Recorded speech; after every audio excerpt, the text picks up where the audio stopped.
Parents of Reddit, when did you realize your kid was stupid? Not just simple-minded but downright stupid. And how did you feel about that?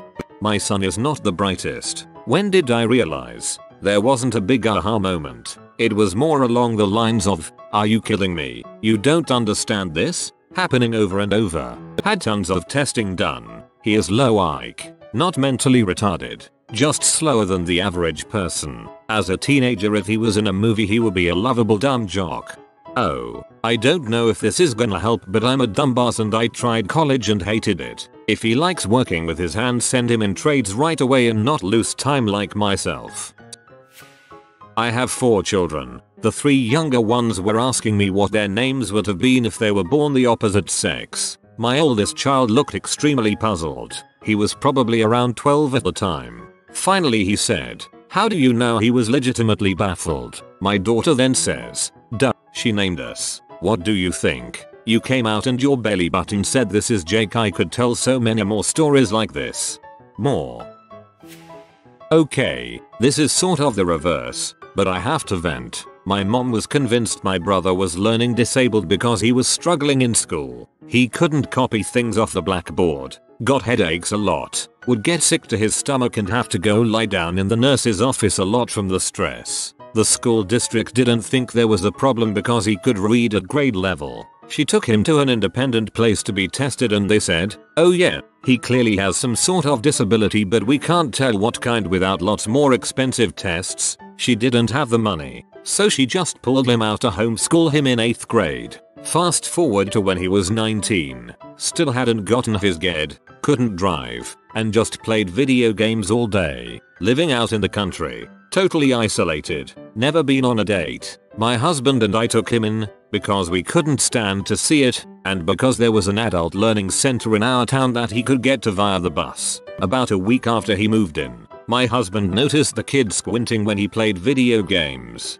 He swore his eyesight was fine. We had him tested anyway. He was nearsighted as frick. My mom, well, he said his vision was fine. My brother got his GED in less than a year. He tested in the 90th percentile nationwide and is considered college ready by his teachers. We're still working on his confidence, because he was told his whole life that he was learning disabled. My mom's not a bad person and is well-meaning in general, but dear God, it is hard to forgive her. I can't believe that that wasn't the first thing that she thought. It was the first thing I thought.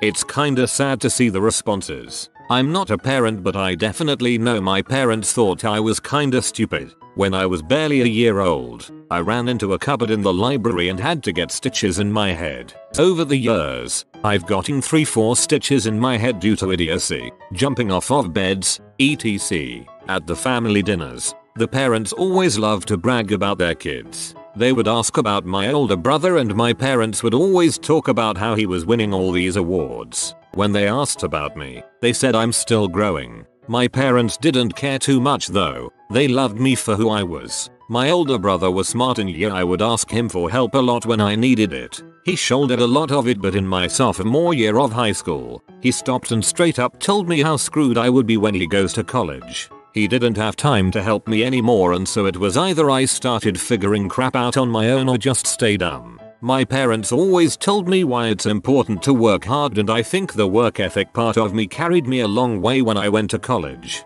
I ended up learning programming and now I am doing pretty well. My parents love bragging about both me and my brother at the dinner table reunions. I hope the parents don't live on thinking their child is a hopeless case. Some people just grow faster than others, but everyone grows. Just make sure you teach them why it's important they work hard for their future and they can't depend on people all the time. TLDR. Kids might be dumb, but they will grow. Sometimes you just have to step back and let them get frustrated with themselves. It makes them want to grow faster and you can be there to make sure they grow right.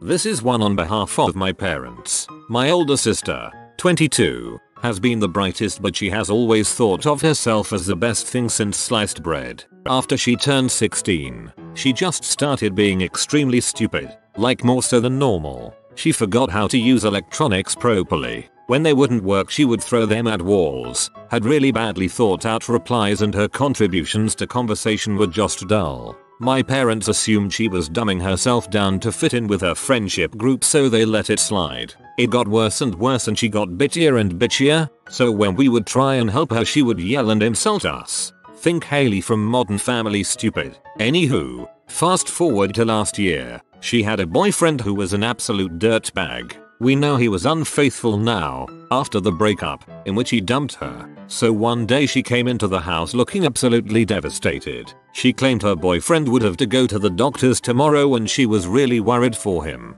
My mother asked her what was wrong with him. She looked my mother in the eye, worry written all over her face. He got herpes off a toilet seat at his work. The look of total disappointment on my mother's face was sad. She finally realized that she reared a moron. That honestly sounds like she has a disorder. How my dad learned I was stupid. He needed help holding a flashlight at his workbench in our dark basement. I decided to shine it in his eyes so he could see everything. Depending on how old you were, that could make you really smart. I can totally imagine that making complete sense to a 5-year-old. TLDR, about 5. When it was time for my daughter to go to kindergarten, I realized she wasn't hitting all of her milestones. So, I consulted a teacher and decided to put her into pre-K. I also started trying to get her assessed to see if something was wrong. It was just little things like not using scissors yet. Things like that. There were huge obstacles just to get someone to look at her to tell me if there was anything wrong with my kid. At 7 years old she finally got diagnosed with a neurodegenerative disease. Her body doesn't metabolize cholesterol, which is gathering in her brain and killing it. Right now she has trouble walking, speaking and doing other things. Soon, probably within the next 2 years, she will start seizures and she will turn into a vegetable then pass away. So, in response to the original question about 5 years old, this makes me sad. Wish I had better words for this. These responses. You realized your kid was stupid when they fell down steps, right? This isn't about getting confused or causing messes or being clumsy. Realizing that your kid is dumb is actually pretty terrible. I have 3 kids. The first 2 were incredibly bright, walking early, talking early. The oldest was reading early. We weren't looking for signs of struggling with our third. I guess we had our guard down. He only started walking at 15 months. But we kept in mind that our other kids walked very early, 6-8 months, and didn't let it bother us. Looking back, his communication skills as a baby were pretty clumsy. His siblings all seemed to play with language, gibbering and trying out different sounds, but he would do very steady, consistent bursts. But again, a baby, you try not to let yourself put your kids into pigeonholes, especially not that early. Because he was the youngest, it was hard to spot at first that he'd lean on his older siblings to let them think for him.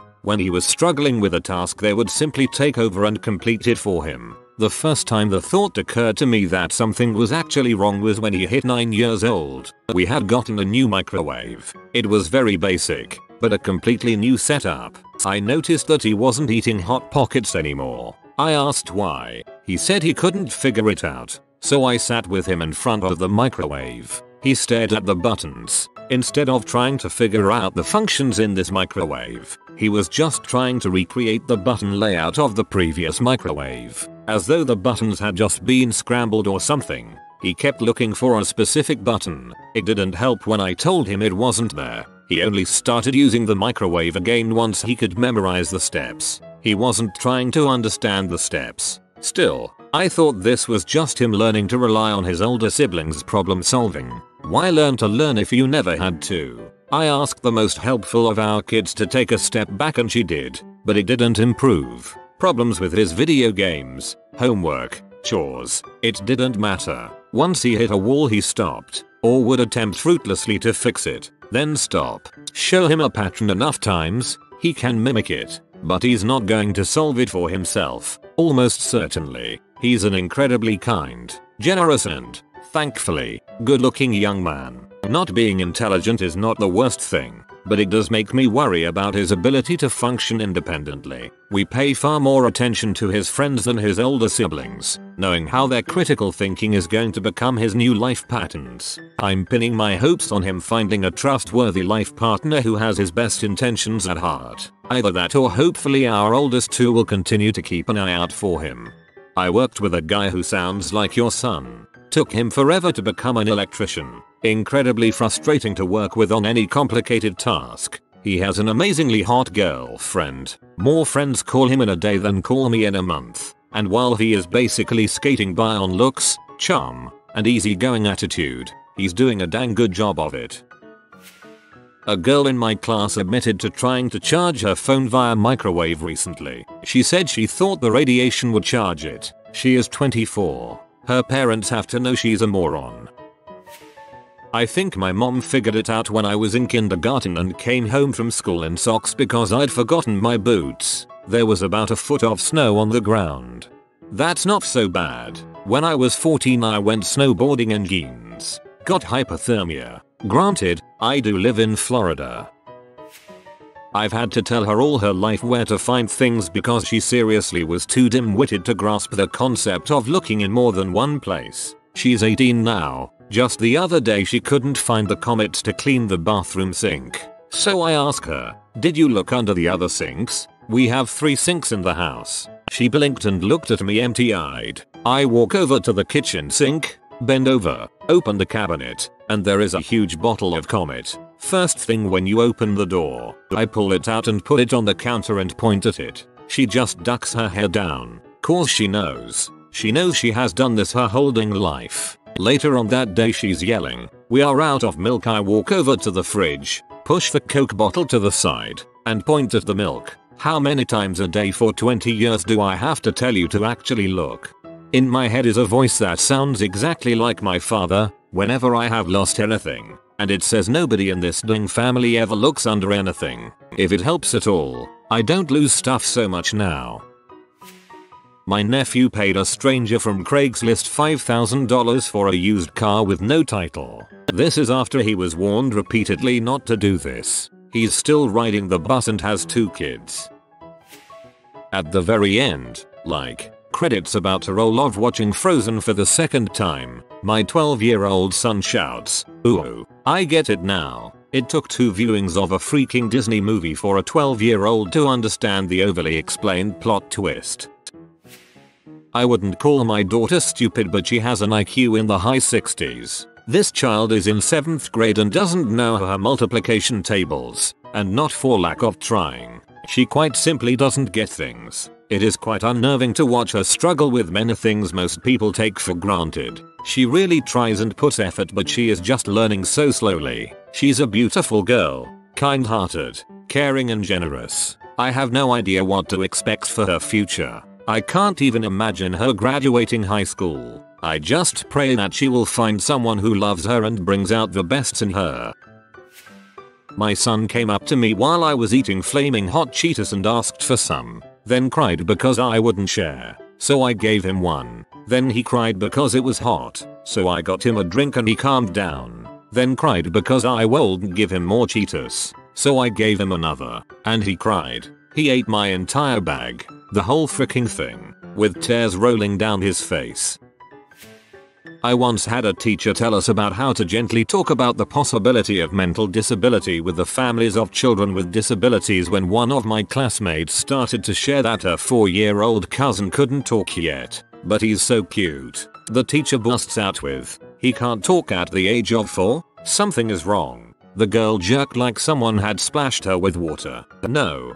She flailed and reddened. The teacher got the dirtiest looks from everyone. Parents often don't notice. I knew there was something not right with my little brother when he was about 6 months old. I tried to get my mum to get him checked, but she didn't. Took my mum 4 years to realize. Turns out he has autism. We had one of those neighborhood cleanup days where they put a big bin on the block and you throw away your crap in there. My dad and I had taken down the old garage door motor railing a week or so ago and put a new one in. So when the bin showed up, my dad told me to toss the garage door opener in there. I wondered why he wanted me to toss the brand new little remote in the bin. Couldn't I just as easily toss it in the regular trash? But I got rid of it anyways. I was 16. I would say around when he was 8 or so. He's 14 now, so I'm hoping for the best, that things could change in high school, but I'm not holding my breath. He lacks a lot of common sense, and he can't think for himself in the slightest. He's supposedly ADHD, so that doesn't help either. Hopefully it's just a long phase that he is going to grow out of. In general, realizing people are stupid is disappointing. I think because we tend to see people as the best possible version of themselves, creating an unrealistic image of them in our heads. So when you realize a person doesn't have a quality you instilled in them in your head, it's disappointing. Like buying a giant bag of chips and opening it to only see 1/3 of the bag full. When you realize a good friend of yours is stupid, it's dang near heartbreaking. Watching them do something stupid is even more so. 2 or 3 years ago, I read an article stating you perceive people, who you don't know, to be at the same intellectual level as you. And, for me, I think it's true. When I see people saying or doing something really dumb, I don't understand why they said or did it. I'm not saying I'm a genius or anything, but it never really dawns on me that some people can be less intelligent than me. Stupid is a hard word. We know so much more about learning disabilities now that I can look back on many of the stupid kids I grew up with 40 years ago. The daydreamers, the spazzes, the ones who spoke funny, and I recognize their impediments. My own son is 10 now. He has a range of deficits that don't fall into any neat category. We first suspected something was wrong before he was 1 when he wasn't hitting the standard milestones. His learning disabilities were identified in preschool when his teachers, bless them, noticed specific behaviors like inability to follow multi-step directions, preferring to play with younger kids, poor motor skills such as tripping while running and not being able to use scissors. At 10 years old, he's a couple of grades behind his peers and falling farther behind every day despite 10 hours a week of one-on-one services. How do we feel? Primarily worried. The United States isn't a place anymore where a factory worker or laborer can make a decent living. We work hard with our son and keep hoping that one day the light will turn on, while knowing in the back of our minds that likely this is who he'll be for the rest of his life. At this point we hope simply that he will be happy, but we feel fortunate still to have hope. We know other parents who have kids with really serious disabilities and no chance of a normal adult life. We see those kids, give our son a hug, and count our blessings. I watched my 18-month-old son pour water into a bucket, tip the bucket of water over his head, cry because he got wet, pour more water in the bucket, tip the bucket of water over his head again, and cry because he got wet again. Then to get the water off his face, he started slapping himself. He was repeating his experiment to see if he got the same results. You've got a scientist in the making. I got to watch a couple of parents, my neighbors, realize their kid is stupid. Like any parents, they had gone on and on about how their kid, 18 months old at the time of this, is so above average. He couldn't walk, couldn't say a single word, nothing beyond this horrific grunting shrieking noise, couldn't communicate. No surprise given his parents. I'd bet my eyes there's not a single book in their house. My friend came over with his 16-month-old, who walked up to them and introduced himself, then went and unzipped the cooler, got dog treats and fed the dogs, and then got his own food out of a Tupperware container and fed himself. You'd think Thai's neighbors were looking at an alien or something. They were in such disbelief. They've never bragged about their kids since. I'm thinking that the parents of truly stupid children are probably pretty dim themselves, and probably wouldn't perceive their children as being as dumb as a box of rocks.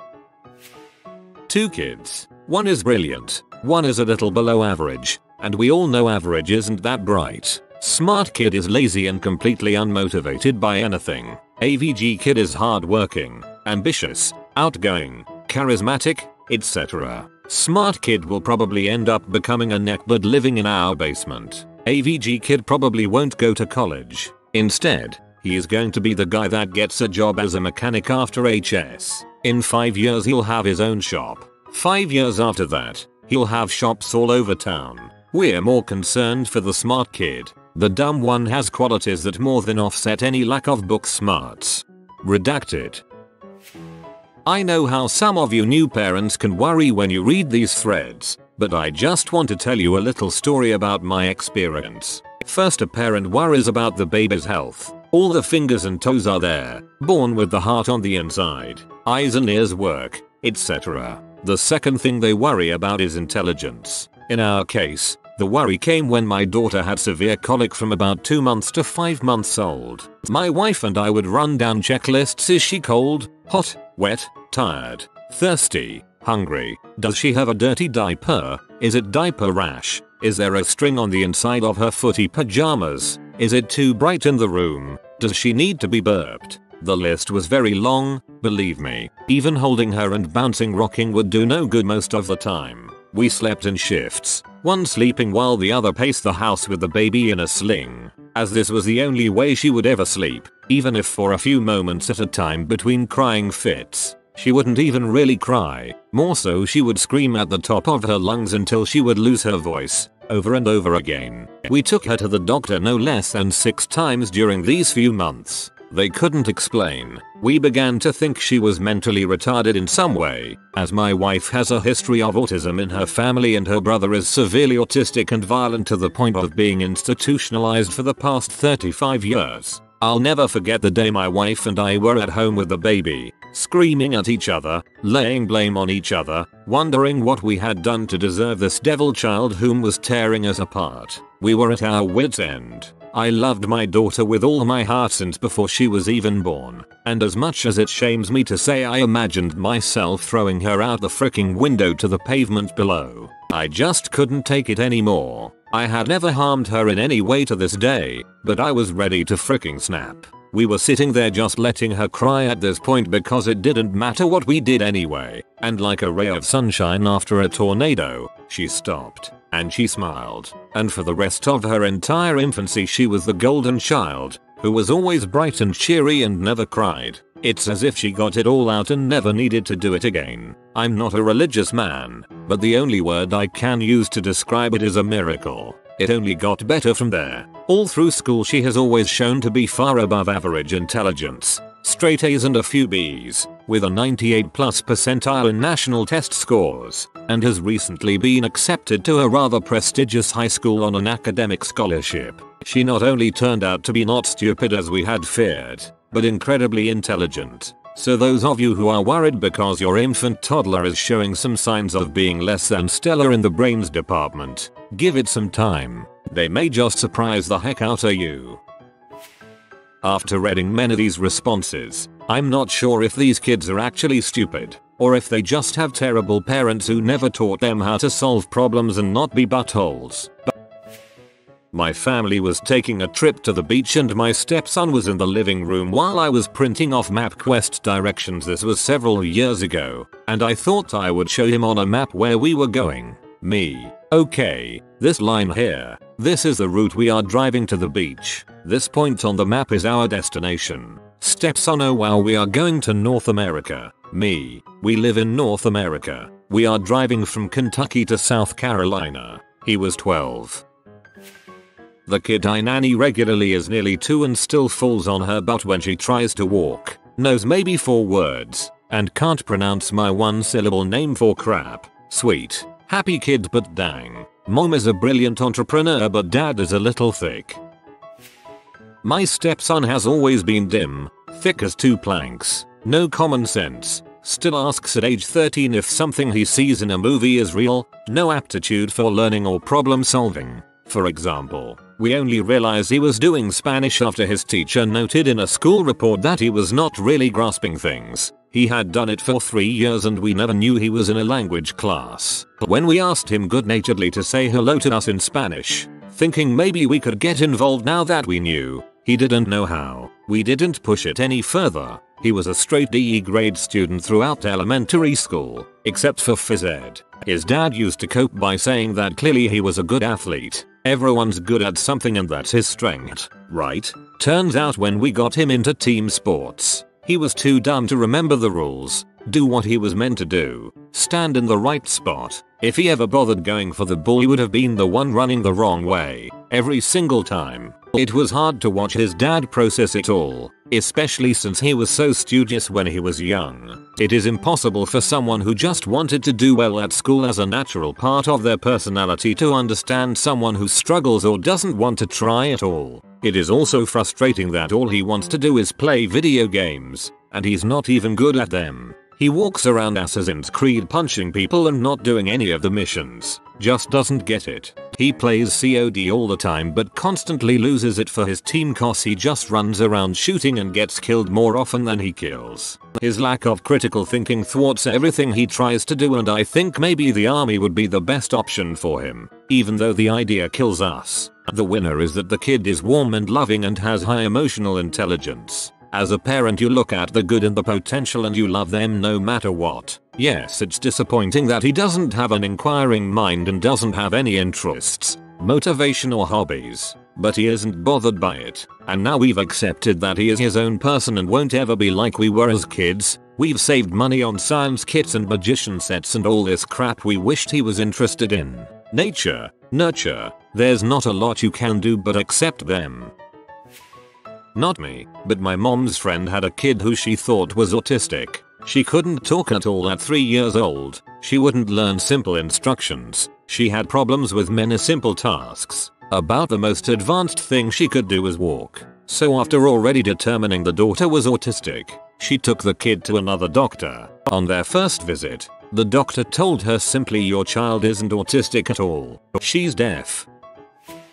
Parents who have had their children be bullies, or reported to have been mistreating their classmate. How did you find out? And how did it make you feel? What happened after?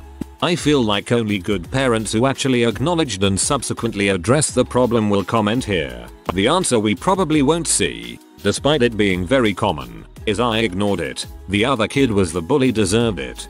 If they even knew or admitted it to themselves to begin with. I had a problem with my daughter beating up kids in preschool, of all things. I guess it can happen at any age. We had some major changes at home at the time and she was acting out. The teachers brought it to my attention and it was handled right away. Thankfully this was years ago and we haven't had problems since. I will tell you that I was strangely grateful my daughter was the bully and not the victim. But probably for a different reason than you would expect. Because she was the bully, I could correct the issue. I can't control someone else's kid when I'm not around. I never really thought of it that way, but you're right. It's much easier to address a problem behavior in your own child than someone else's, especially at such a young age. I worked at a children's mental health clinic for over a year. We got lots of bullies, but one girl told us that her mom makes her bully other kids. We talked to mom and she claimed that if her daughter was hurting kids first, then she wouldn't get bullied herself. About a week later, the mom vanished, running away from police for drugs or murder or something crazy, and the daughters went to foster care. No more bullying problems after that. Poor kid. Good to see that the parents here are mostly proactive about correcting bullying. Not a parent, but a teacher. There's a 6th grader in our school who is always in trouble for hurting kids, even those much younger, destroying school property in general disrespect. For example, I witnessed him yelling at the admin of the school, "Buttholes. You're all buttholes," in front of the some little kids I handle. Naturally we would see his mom in the principal's office a lot. Instead of acknowledging that maybe her kid is in the wrong, his mom would side with the kid, blame the other children and question the credentials of the teachers handling her son's incidents. Little wonder his behavior never gets corrected. We suspect the child has mental health issues, but the denial is strong in the mother.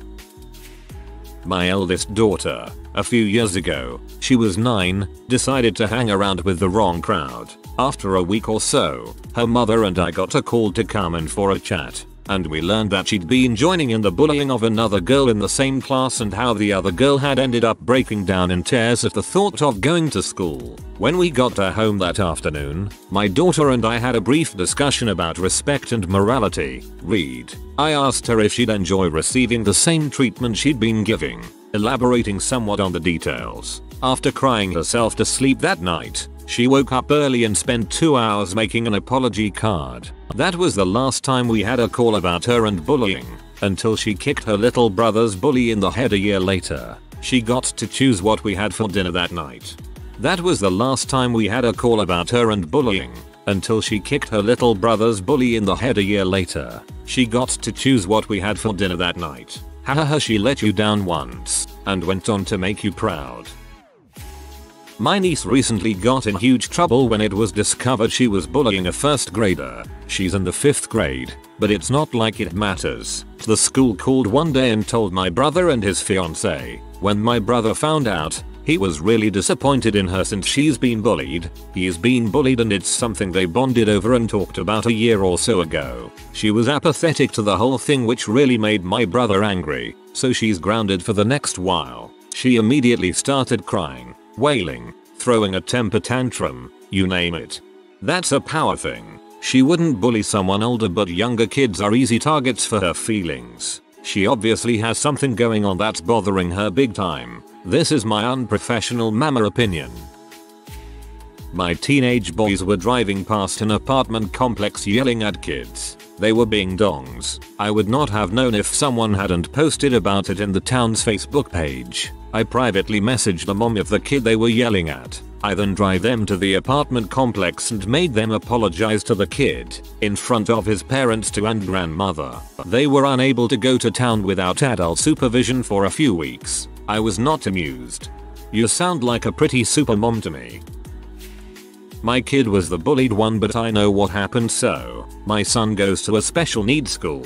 He kept coming home with bites on his arm. He was reluctant to tell us who was doing it, but he eventually named 2 people and we figured out which one it was. The kid who bites people regularly. Surprisingly, the school told the mum and she broke down. I felt so bad for her. I mean, I don't want my kid bitten, but I wasn't angry. We're all in the same boat and I know how hard it can be to get our kids to understand. Her daughter is severely autistic, non-verbal, and they were probably fighting over the class iPad or something. So no hard feelings from me. The teachers kept a closer eye on them when they were together and it stopped. I imagine they would have concentrated on the problem in therapy for the next few weeks. No harm done really. In kindergarten, my daughter's teacher approached me after school one day when I was picking her up. She said how normally my kid was helpful and fun, etc. But that day she seemed distant and kicked another child during a coloring activity. I told the teacher that her mom and I had just separated and that I was thankful for her telling me. On our walk home, my daughter and I had a really long chat about things at home. Her mom, me, life in general. She had lots of questions and we hashed everything out. Next day, she got her little gold stars for good behavior and we haven't looked back. Stupid office onions. Not my kid or relative by my then BF's niece. I'm still close to the family, so I still hear issues. Basically, parents went through a nasty divorce. Mom, who worked in the school system, wasn't really paying attention to the kids, twins, and was really using them more as a show off to make it look like she was an awesome parent in social media. The elder of the twin, she was 13 at the time, started to act out. Claimed she was being bullied, developed an eating disorder which the parents denied until doc says so. She pretty much grew up to be like that Cash Me on the Outside girl from Dr. Phil. Girl loved the spotlight. She played victim a lot even though some were true. She tried to hit on one of popular gal's BF and got some nasty repercussions from that. She did her own cyberbullying of other PPL. Worse, she was a bully to her own family and grandparents. At 15 she tried to hit her grandma. She was sent to a facility, diagnosed with bipolar and some other weird crap. No longer welcome to grandparents' house until she's stable. Sadly, her parents still neglect her and I doubt she will change anytime soon. The elder of the twins. I do not understand. Not a parent but an aunt. My nephews were born 1 month apart and grew up closely. It was actually quite amazing to see 2 little boys grow so differently and yet manage to do everything together. The younger nephew started to hoard toys or books from the older one. It seemed harmless and gave me an opportunity to teach about the joys of sharing. This pattern continued until I noticed the younger nephew was pretty much using the older as his personal bee. It may be important to note that the older cousin was shorter and stockier, so perhaps the younger felt as if he was the alpha nephew. Anyway, boys will be boys. They play, fought and wrestled often, and this continued until one day I got sneaky. I walked down the hallway to their playroom after noticing how quiet it had fallen. I could hear the younger commanding the older to remove his clothes and get under a blanket. I walked in to find the younger nephew holding a loaded Nerf gun to the elder's head as he tried to undress. I immediately put a stop to this and tried to explain that your privates are extremely private and shouldn't be included in the laws of sharing. That was the last incident, and shortly after the older nephew's mother enrolled him in jiu-jitsu and he's never been a victim again.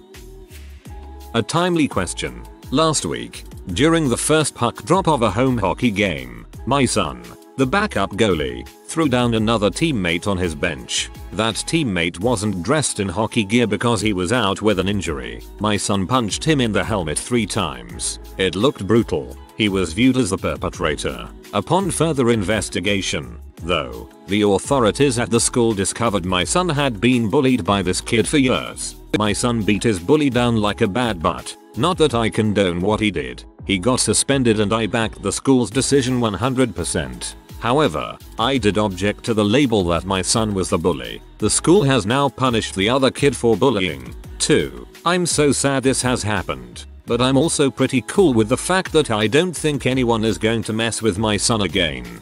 That teammate wasn't dressed in hockey gear because he was out with an injury. My son punched him in the helmet 3 times. What?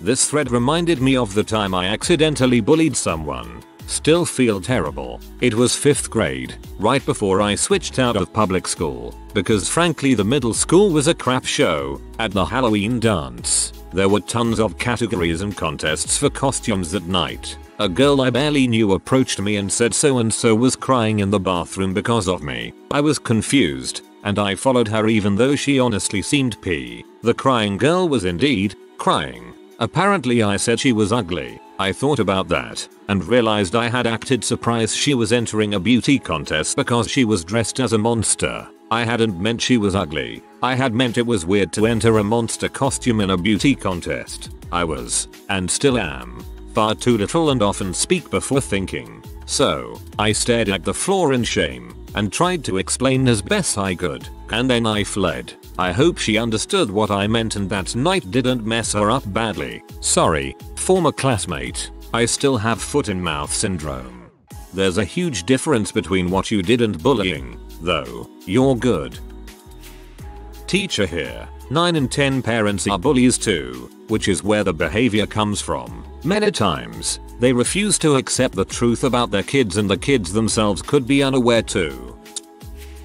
I remember when I was about 9 I actually got bullied by a teacher, of all people, in the Catholic school I went to. I honestly have no idea why an adult professional would choose to pick on a kid, but she did and I've since chalked it up to her being crazy. Anyways, this teacher was witchy and bizarre, with drawn on eyebrows, excessively permed hair, and rather youngish and thin, except she chose to dress like an old lady. One day I was giving out cake to my classmates for my birthday and I blurted out that I wanted to save the slice of cake with the flower on it for my favorite teacher, which wasn't her. And that was when she yelled at me in front of the class that I was fat and greedy and I was super embarrassed. She started to single me out after that, sending me to sit and face the wall in front of the class for reasons ranging from an incorrect answer to not looking interested enough in her lessons. She would also give treats and prizes to the class and make a big deal singling me out by not giving me any. In addition, she would make me stay in for recess because she didn't like how my fine hair got tangled, so she would make me sit with her at lunch while she combed it.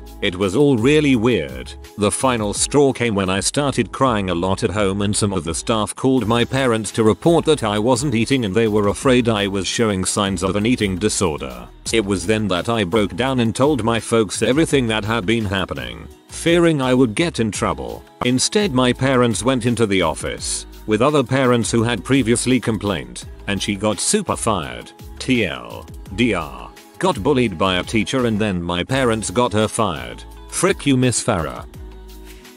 I work for an airline and once received a call from a school that had booked a flight for a class of 6th graders. About a week before the trip, one of the boys in the class was heard taunting a girl who could not afford to go on the trip. The school called his single mother, who instructed the school to change the name on his airline ticket to that of the girl and have the girl go on the trip in his place. Mom even said she would pay any fees involved. I waived the standard name change fee and asked the school to pass along my compliments to the mother. Either that boy learned one hard lesson or he hated his mother for the rest of his life. I always wondered if I would have been courageous as that mother.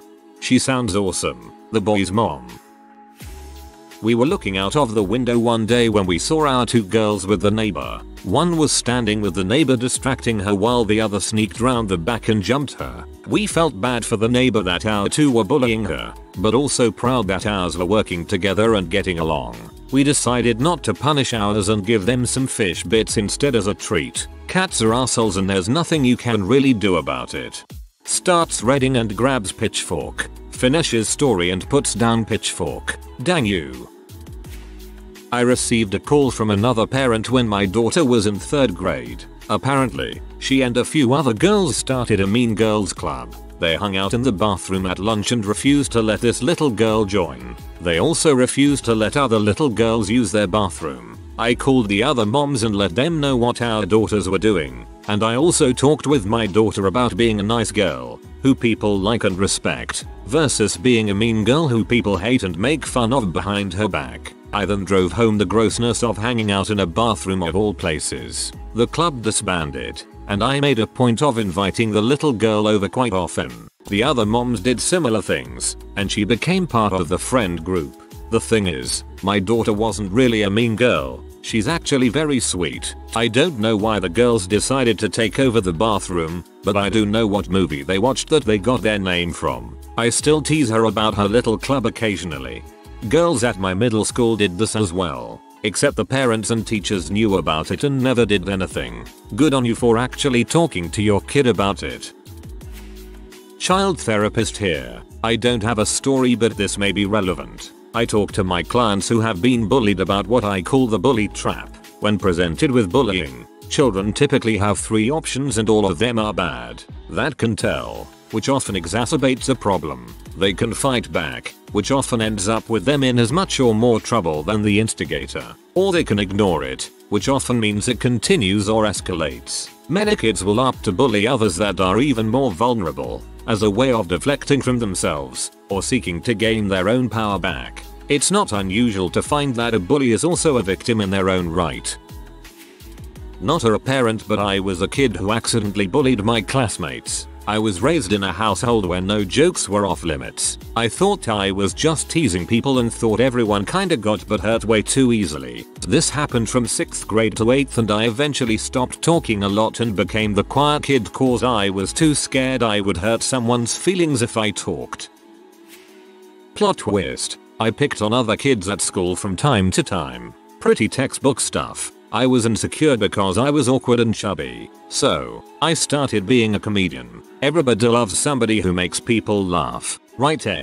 Except one of the main methods of getting laughs was to make jokes about other people. I grew out of it mostly by high school, but looking back on it, I kind of hate my younger self for it. I cringe now at the thought of being anything but kind to other people. It sucks. Sometimes you don't realize what you've done until it's just too late. Nobody killed themselves. I never got in serious trouble, anything like that. But somewhere in the space-time continuum, name of my classmate, is crying because of me, and that's simply unacceptable. Reach out to them. It may still bother them. I had someone who bullied me apologize and it meant a lot, even years after it all. Not a parent, but I was bullied in primary school when I was around 5. 4 boys decided I was their target. I've no idea why, but the school would do nothing about it. My mum went up to the school repeatedly but they weren't interested. She wrote letters that went unanswered, so told me it wasn't the right way to handle the situation, but the only way to get anyone to understand was to do it back. I remember her telling me to wait until each of them were on their own and do what they'd done to me. Kicking, hitting, etc. I did. The school all of a sudden was interested, the boys' parents up in arms as their babies were being bullied. It was a small community, so the mums found out it was retaliation rather than me being a little crap. I can't remember much else, but I think I had a few days off as my mum described it, but sure it would have been a suspension for attacking 4 boys. Looking back, it seems weird a kid saying 4 other kids were attacking them at once was ignored, but one retaliating against bullies was instantly addressed. From my understanding, That's far too common. I suspect that it's because the bullies are from rich families. Not a parent, I'm the kid. There were these two meathead kids who were 4 years older than me that beat the ever-loving crap out me all the time. Smashed my head into sidewalks. Punched me and kicked me a bunch. My dad taught me how to punch and fight because of them. I won sometimes. If I grabbed a stick I could sword fight their asses and they'd get beat back. Well, my mom understandably hated these kids and she was driving by when they were pummeling me one day and she grabbed the one that was smashing my head by his hands to yell at him. He was like, "Why are you holding my hand? Scared I'll hit you?" My mom said, "No, I'm afraid I'll hit you." She also slapped one of them once and it was awesome. Another time she picked me up from school for an appointment and they walked in front of her when she was doing 50 kph to moon her. After she slammed the brakes to not kill them, she put her car in neutral and rev bombed them, hitting VTEC gloriously. One of them tripped on his pants, they were so scared. I love my mom. Not a parent, but it happens to my sister. First time she was caught bullying, my grandpa gave her a very serious talk about its effects and consequences. Second time she was caught bullying, he beat the living crap out of her and asked her if she enjoyed it because that was what she was doing to those kids on a daily basis. She never bullied anyone again. I like the fact he talked to her about it first before disciplining her. I was severely bullied from K through 12. My adult life is an unrecoverable shambles and I never really had a childhood. I don't blame the kids, but parents, coaches, teachers who don't stop bullying should spend their lives in prison. Bullies ruined my life. Now I just wait for it to play out naturally so I don't let everyone down. Mine didn't go so hot. 6-year-old son got in trouble a few days in a row on the bus home from school to daycare. He was acting up a bit, and the teacher said he was being aggressive and screaming at a kid. She said it was out of character though and got a timeout and was all good. Next day he pinched a 4K girl hard, made her cry. I sat him down. He blamed this other kid saying he made him do it. Same kid he was screaming at the day before. I was upset with him. Took away all his Star Wars toys, said he'd get one toy back every day he was good and one would go on the garbage if I got a bad report. Also made him apologize to the girl. He loves Star Wars more than anything. After about a month of good reports he had earned all his toys back. I come to find out the other little crap who told him to pinch the girl had been bullying him pretty bad and gave him a bloody lip. He didn't tell me or the teacher or defend himself because he was afraid of getting into trouble and not getting a toy back that day. Talked to my son and found out the other boy, who is 2 years older and always getting in trouble, would pinch him, call him ugly and stupid on the playground and say he was going to kill him all the time. I felt like a walking piece of crap who wouldn't protect my own son or let him protect himself. I know there are a lot of crappy kids out there who do bully, but maybe don't rush in before hearing the kid out, especially if you've never had problems with them before. I guess it's also about figuring out all the details before reacting. My guess is most parents of bullies are buttholes and that's why their kids decide they should frick with other people for no reason. Bullies suck. I hate 8th grade because I got bullied for the whole year. All of that crap you hear kids do to avoid their bullies. Walking certain paths in the hallway, eating lunch fast and whatnot. I did that in 8th grade to mitigate the bullying. Pathetic. The bullying only stopped when I literally had to fight my bullies. Let's just say I would be extremely pissed if my future children ever became bullies. No human should do that to another. Again, I don't like to recommend. I usually talk them through the process of what happens if they get in trouble, and if it's worth the risk. We talk about whether or not violence is actually the best option that they are comfortable with. Does it make them the same as the bully? Could they or someone else be injured? My finance's nephew was beating the heck out of kids at his high school. Fiance paid a bigger kid to put him on his butt until he learned his lesson. Kid hit him a few times and they never had another problem. My nephew. He was a small kid but he bullied other kids twice his size. We are Asian so he's small in the US. He started bullying when he was here in the Philippines. He push and shoves other kids when he was 3-4 years old in the school. He does not like when other kids does not talk to him so he bullies them to become his friend. I know it's sad. His parents left him to work in US and left him with us. We thought he would change once he go to US with his mom and dad, but it was still the same. He fought and bullied kids twice his size and does not take crap from other kids. One time he bit a black kid and was asked why he did it, and his response was, "I was hungry. He looks like chocolate." We did not know what his problem was, but he went to therapy and got diagnosed with ADHD. Now he is off his meds now and became a very charismatic teenager. He's one of the school's science quiz representative and on the wrestling team. Sometimes you just need to talk to them and let them understand that you love them. Bullies becomes bullies when they have a crappy life at home. Like my nephew. As an uncle, I was proud that he was not being bullied even though he's so small. It was my concern when he moved to US. But at the same time I was scared because kids there are a bit more crazy than here. I am happy he has changed and looking to have a bright future. Second week of first grade, my son punched a 4th grader in the face for being rude and not letting him have fun too. Son got told he couldn't do some group activity between a couple of not his friends' kids. We had to give him a long talk about kindness and luck. The thing with bullies is most kids aren't bad, but instead are having fricked up life and home stuff happening. Puberty and hormones making them nutty. A secret, etc. It's acting out. Hey, I feel helpless in my life cause or XYZ, but I can feel powerful putting someone down. And I know kids whose parents are judgmental snobby motherfuckers and then are shocked when their kids are as well. It's hard. There's not enough resources out there to focus on fixing the problem one child at a time, and a few lame sessions in the auditorium talking about it won't fix it. My daughter is not a bully and stands up for the kids who can't all the time. It doesn't win her many friends. Because she's a tattletale, she's working on creating a forum for girls that's all about kindness, empathy and probably glitter and Lisa Frank. My little Johnny was just teasing. He'd never do anything cruel. That nasty little Jonas boy must have said something to set him off. If you're really looking for someone to blame, start with him. I think Johnny should be excused from homework tonight. He's been through enough, don't you think?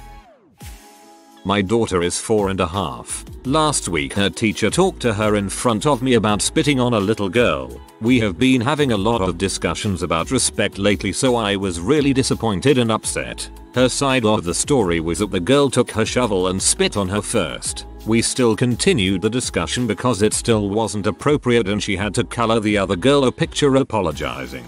I also had to tell her that if someone is being mean or bullying her, she needed to tell a teacher and not to just react. Because at the end of the day the other girl told and nothing happened to her for what she did. All of this totally sucked, considering at home when her friends are over I teach her to handle her problems and not to tattle. At least you're having the discussion with her. I feel that's the importance here. You've made the effort, created dialogue regarding bullying.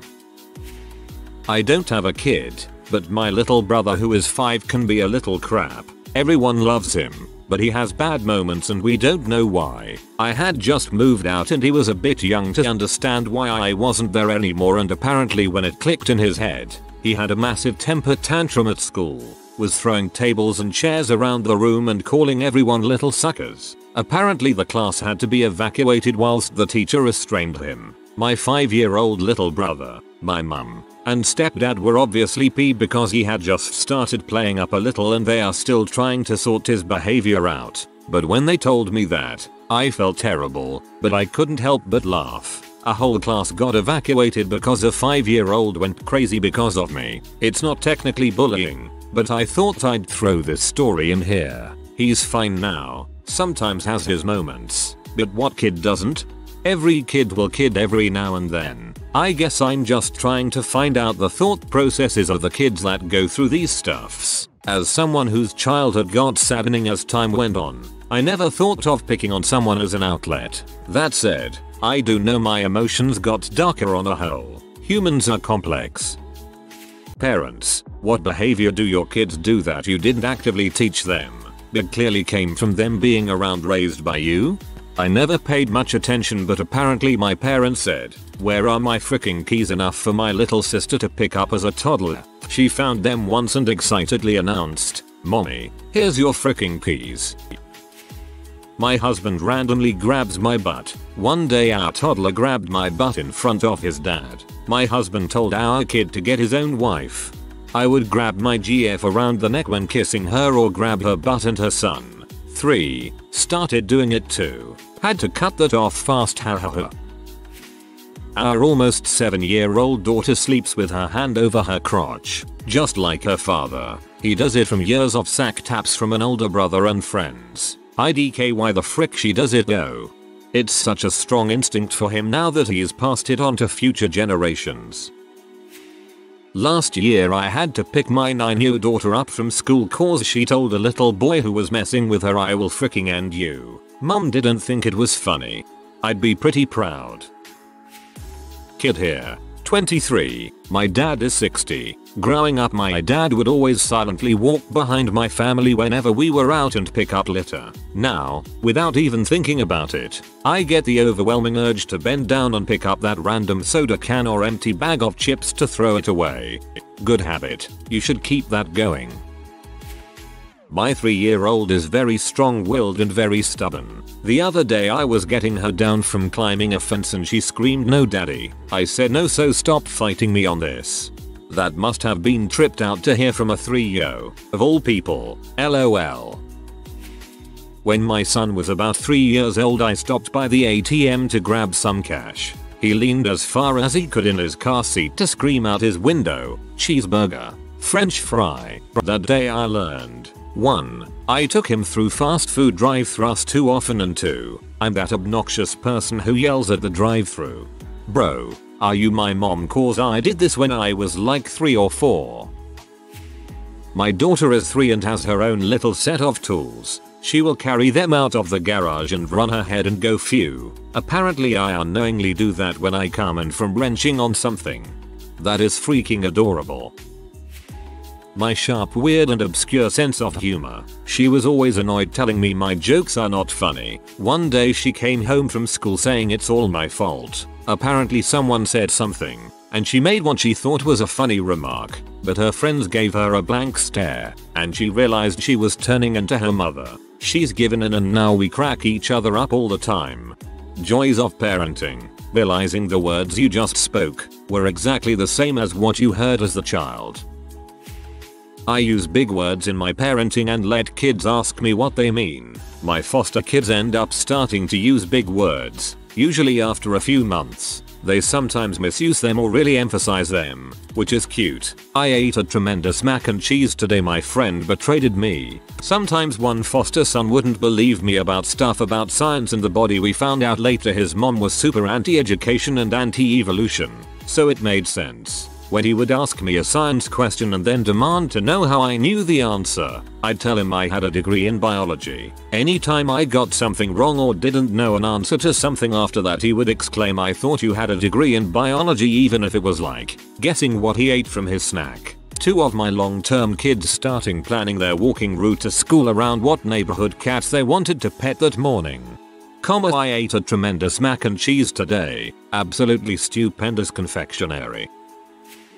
When my kids were little I was driving and this little old lady cut me off, and from the back I hear a little voice yell, "Come on grandma." My son is only 18 months old. The other day, my wife came home. In one hand, she was holding him, and in the other hand, she was carrying a bag of chic filet. He reached behind her neck and around to the other side to grab a fry out of the bag. I was so freaking proud of him in that moment. Don't have kids, but my nieces and nephews have picked up on little practical jokes I play on my mom, rearranging home decor, etc., and started blaming it on me. I'm honestly proud. Also, happy cake day. My son is 13 and answers nearly everything with sarcasm, and it's on point. He also sings in the shower, hums when he's nervous, and sticks his tongue out when he's concentrating on something really hard. All of those are 100% me. People say me and my mom laugh the same. This is the laugh we do during social situations we don't care about being in, and sarcasm, so that's great. My wife recently pointed out that I laugh exactly like my dad. I can't unhear it now. Not the parent in this case. I found out from my mom that my dad didn't believe that kids pick things up from their parents when they are starting to speak. This changed when he and my mom occasionally heard suoos and fuck it from a tiny death going around the house. Not a parent but the child. My dad realized that he was living his whole life with undiagnosed Asperger's syndrome after I was diagnosed in elementary school. On top of that, I kind of dress like my dad a bit. I'm the kid. When I bought my first car, I negotiated so hard they actually had to get the GM of the dealership, who was my dad's best friend. When he came out and saw who it was, he kind of just sighed and was like, just give her the deal. My dad had passed away about 2 months before, but I know he would have been proud that I busted them. To this day I negotiate the crap out of everything. Just as an additional story, when I was about 3 I tried to negotiate my way out of shots at the doctor. Clearly I got the shots. My dad however was like, that's my girl. Just as an additional story, when I was about 3 I tried to negotiate my way out of shots at the doctor. Clearly I got the shots. My dad however was like, that's my girl. LOL, I liked your car story, but I feel like this would have been the better one to elaborate on.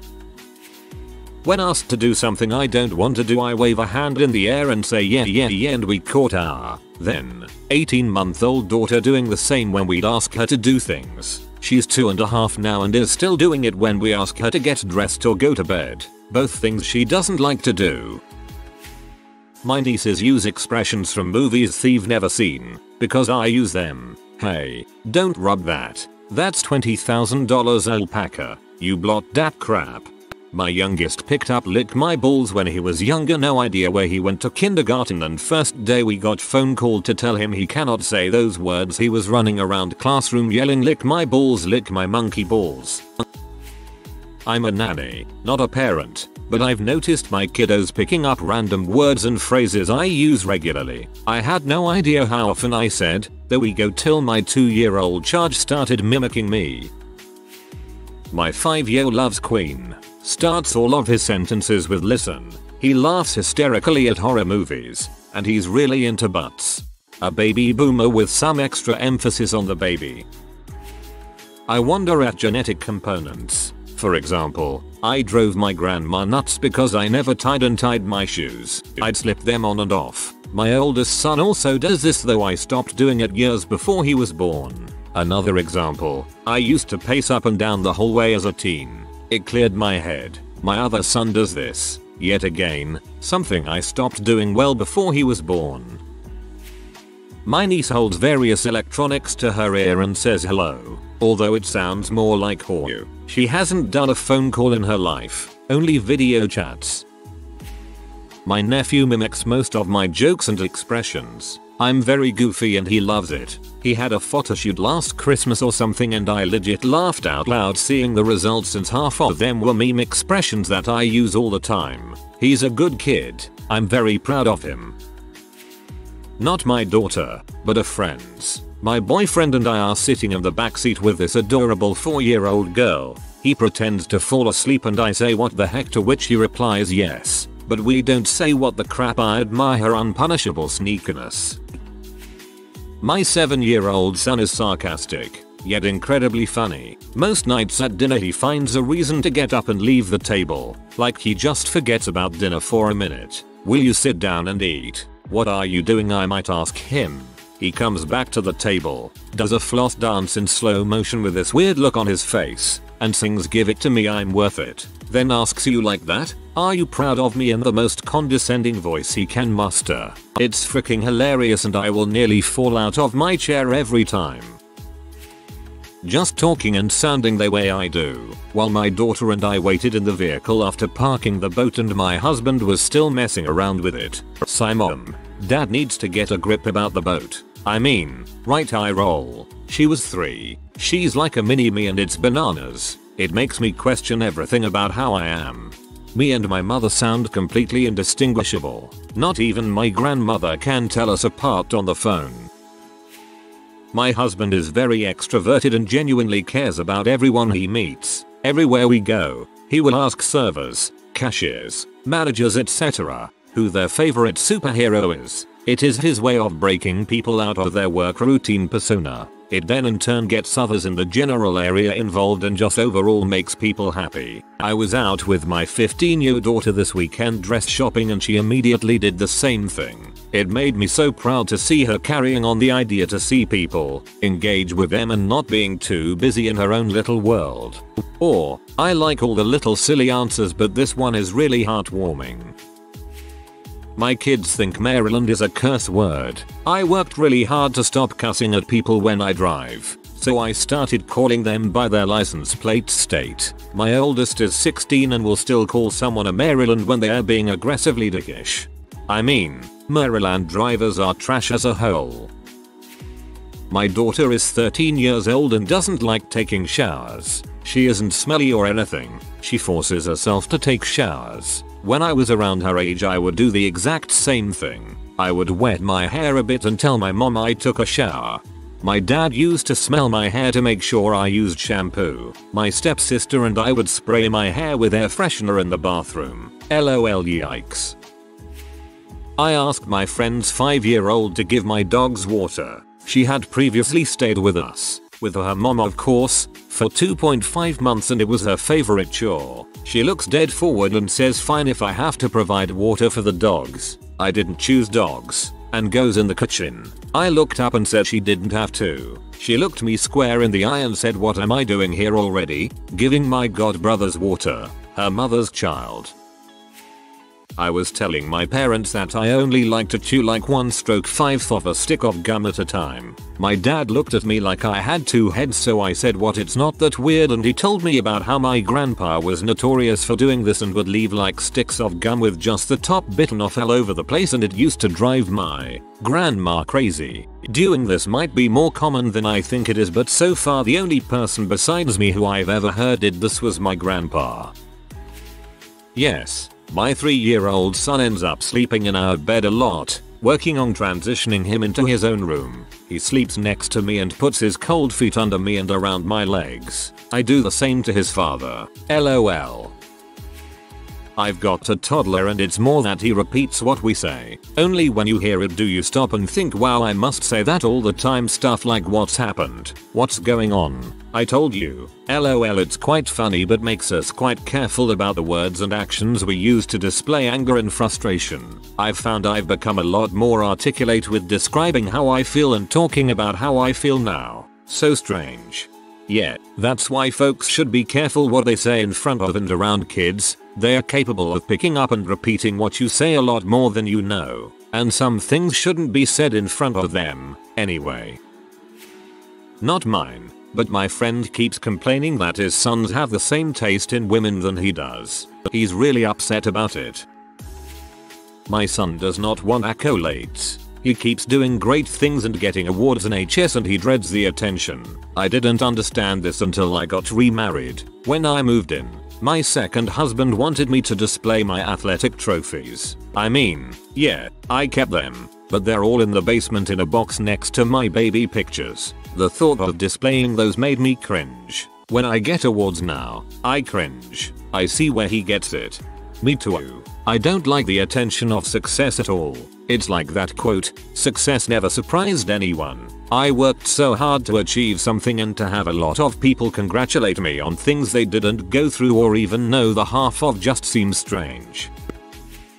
My brother-in-law has trouble when he is alone with his kids. My sister does a lot of the legwork keeping them in line. When she leaves they go bonkers and his parenting technique is hilarious. Listening to him yell what the heck are you doing is so funny to me and something my sister has never seen. I can't emphasize enough how him struggling with them is so funny to me and something my sister is completely ignorant of. I really need to record it but it's so interspersed no video of it would do the comedy justice. I love him but those kids have him wrapped around their fingers so much that he is always behind the ball on what is actually happening. The kids now are 3 and 5 but I have been laughing at the show for years. I can't explain properly to my sister the show that happens when she leaves. It's a complete mystery to her why I joke about her leaving but my dad is in the loop so he and I have this running inside joke about my brother-in-law having the kids. He is a great dad but the chaos that happens when he is alone combined with his personality is goddamn hilarious.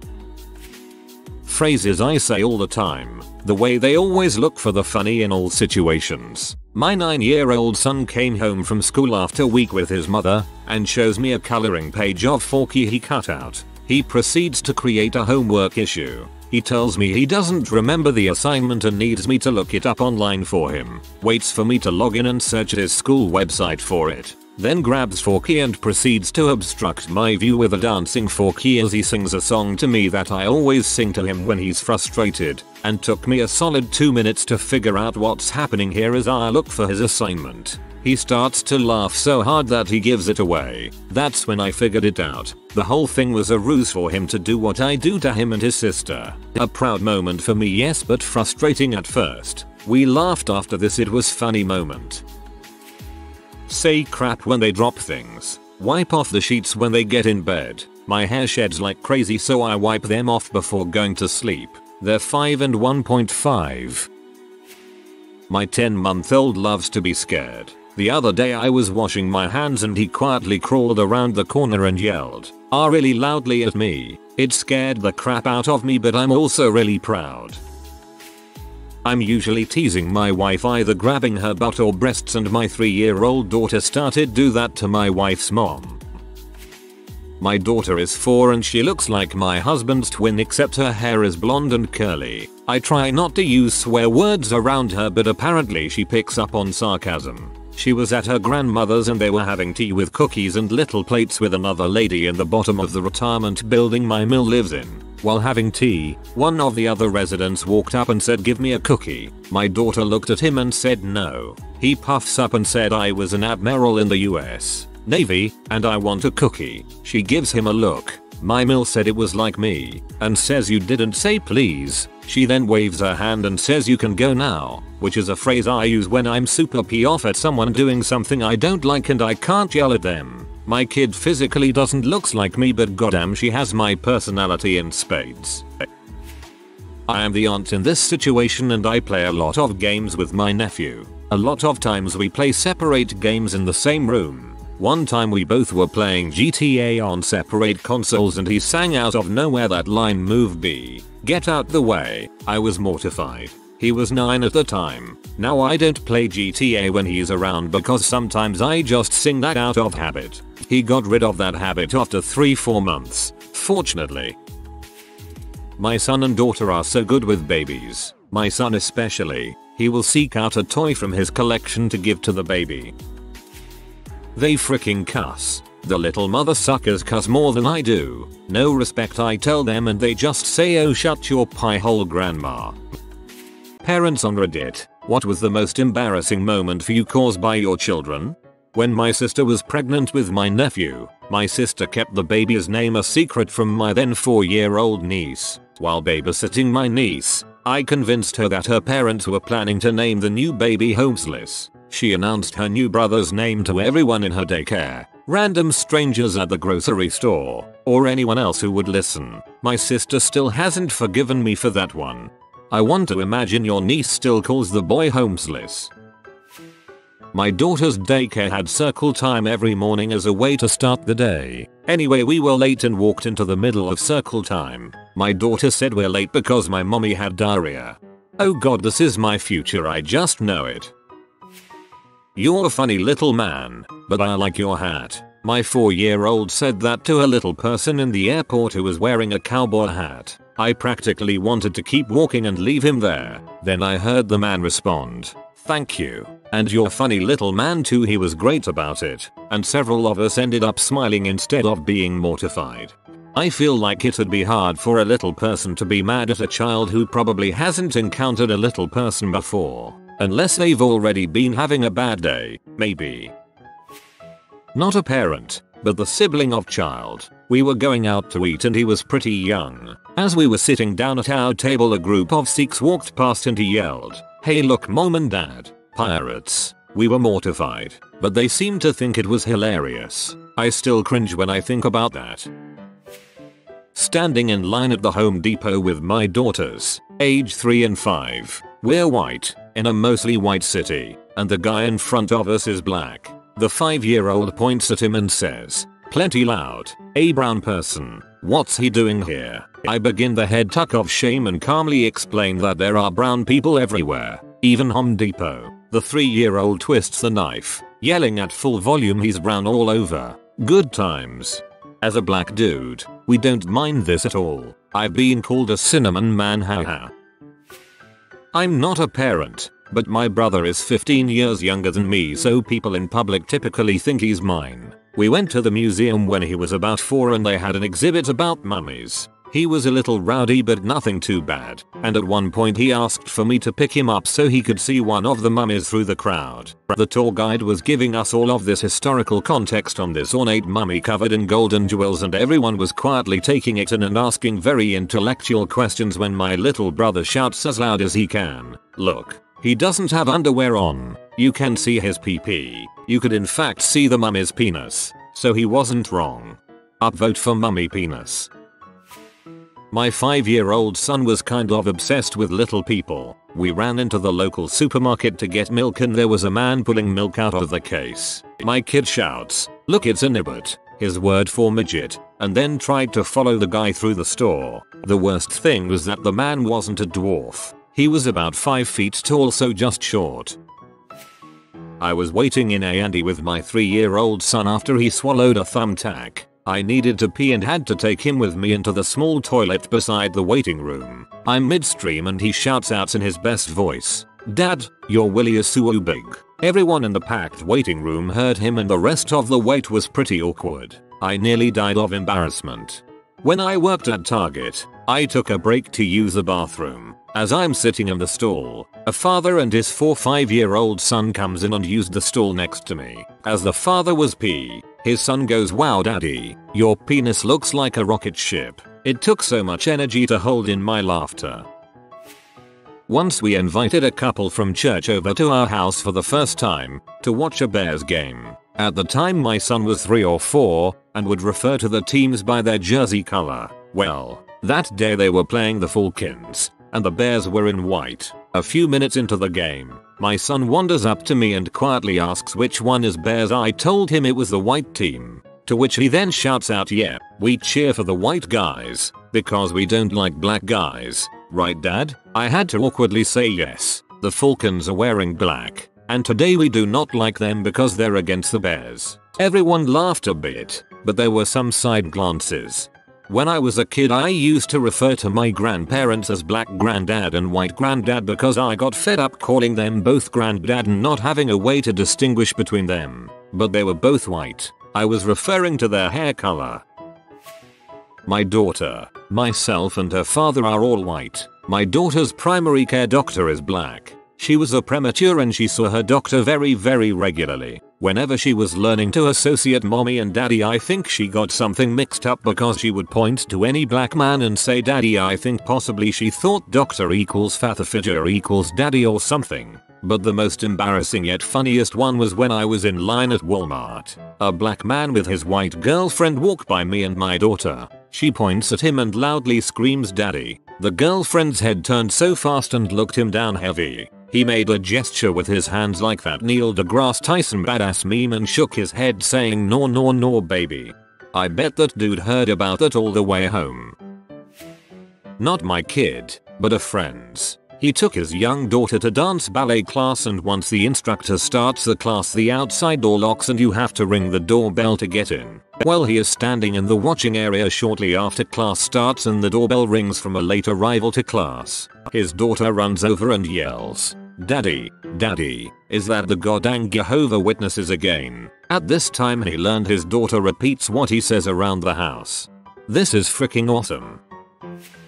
When my son was 4 and watched Space Jam, he thought every black man was Michael Jordan. When we would go somewhere, he would point at every black man he saw and yell Michael Jordan. This sounds hilarious. I was a witness to a 4 or 5-year-old boy embarrass his dad in front of a big crowd at a talk. So, I work in a zoology research institute, and once a year, we open our doors to the public. It's always been very popular because we have loads of cool things to show everyone. So the dad, a highly respected professor of zoology, was giving an outdoor talk about intelligence in birds. Specifically, great T. Hahi. Halfway through the talk, his son asked the most philosophical question any 5-year-old could have asked. He stood up, grabbed his dad by the hand and loudly asked the question, "Daddy, Daddy, what would happen if my pee-pee was where my bum is, and my bum was where my pee-pee is? The crowd burst out laughing, and the talk dissolved. Good times. In the toilets at a local supermarket, Mother Nature was paying her visit. My 4-year-old son came in the toilet with me, went running out of the toilet to announce to his grandma, and the rest of the supermarket, that my mummy has a piece of string hanging out of her bum. Not me, but my brother when he was young, I think like 3. My dad took him shopping and had him sitting in the front of the cart. Little brother very loudly yells, "Daddy, you fart. You farted, Daddy." Dad tries to quietly explain to him that he didn't fart and that he shouldn't yell that. Brother continues to yell, "Yeah, you did, Daddy. You farted." Dad gives up trying to reason with him and instead squeezes his hand just the littlest bit, as a signal to say that it's time to stop now. Brother stops yelling about the farts and instead yells, "OW, Daddy, stop squeezing, that hurts, OW." Awkward glares all around. My daughter routinely blames all her farts on her daddy even when he's not home. She does it in public too. Not quite what you've asked, but here goes. I've taught my nearly 5-year-old to call out my wife's name whenever we get separated in a store. Now, that on the surface sounds like a good idea. Let me tell you, this was half of my intent. The other half is because it embarrasses my wife greatly. My wife will go 1 aisle away from us for something, and our daughter will start yelling, deep breath, until she comes back. Not her name, but same amount of syllables. Just enough so that people nearby start snickering when she comes back to hush her and to remind her to call her mom. I'm working on getting her to yell, "Mother dearest." My daughter is 8 now, but when she was 2, I taught her to say behold instead of look. We'd be at the store or something and she'd go to point out whatever dang thing she saw. Daddy, behold.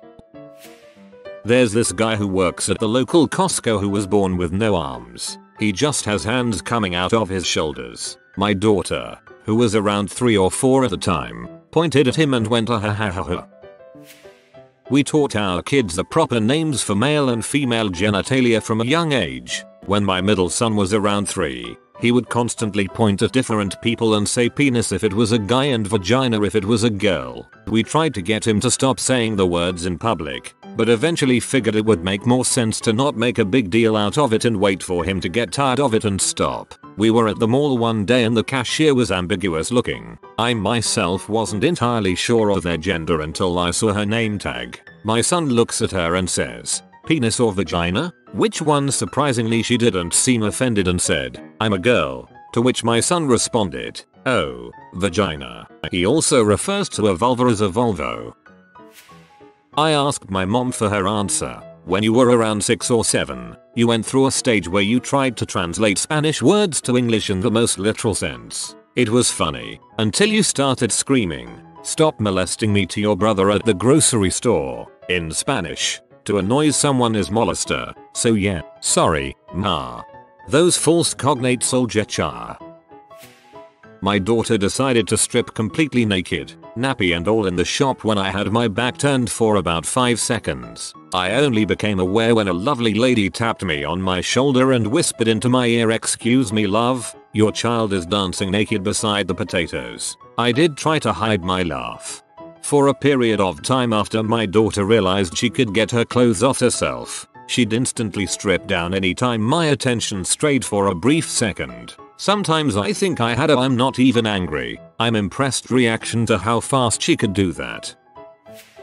When I was 5 or 6 we were at my dad's company picnic. I was introduced to his boss and I told him, "My daddy says you're a son of a b." My dad's co-workers fed me ice cream all afternoon. Oh my gosh, I hope your dad wasn't fired. So I took the kids to see Jurassic World when it came out. Right at the peak of the epic dinosaur battle, my 7-year-old son needs to go pee. I don't want to miss the dino fight, so I ask, "Can you go by yourself?" He confidently says yes, so I tell him to go ahead. Off he goes, with proper "excuse me" yes along the row of seats. Very proud. A moment later the theater is filled with bright sunlight coming from the corner. It's him opening the emergency exit by mistake. I'm a bit embarrassed, but I'm certain he will realize his error. Nope. Just a momentary pause. Then outside he goes, Door locking behind him. Cue me scrambling over folks in my row, trying to grab the backs of the seats in the row in front of me to balance myself but forgetting that they recline. So I freak out a half dozen people who are violently reclined for no reason as I'm half falling into the people in my row. I finally get out of my row and run down the stairs and out the same emergency exit. Lots of people laughing now as they see what went down. I get outside and he's nowhere to be found. Now I'm concerned. I sprint around the huge theater complex and into the front doors, breathlessly running by the startled ticket guy saying something like "kid missing. If you see him, keep him here. No worries." Being resourceful, he just walked around the building and parking lot until he found the front doors again. Found him in the bathroom, cool as a cucumber, having his pee. Kids are awesome. This can't be right. Frick it, I'll probably figure it out.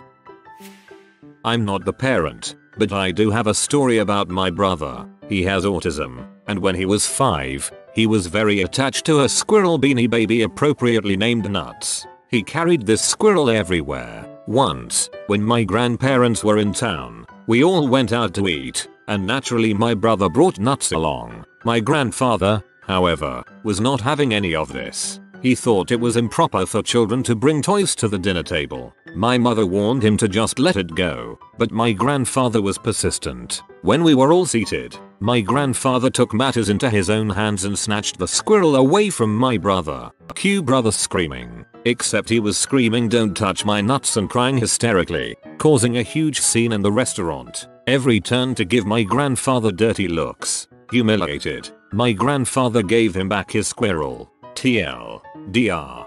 Grandfather took away my brother's toy, ends up looking like a pedophile. I'm sure he never did it again after that.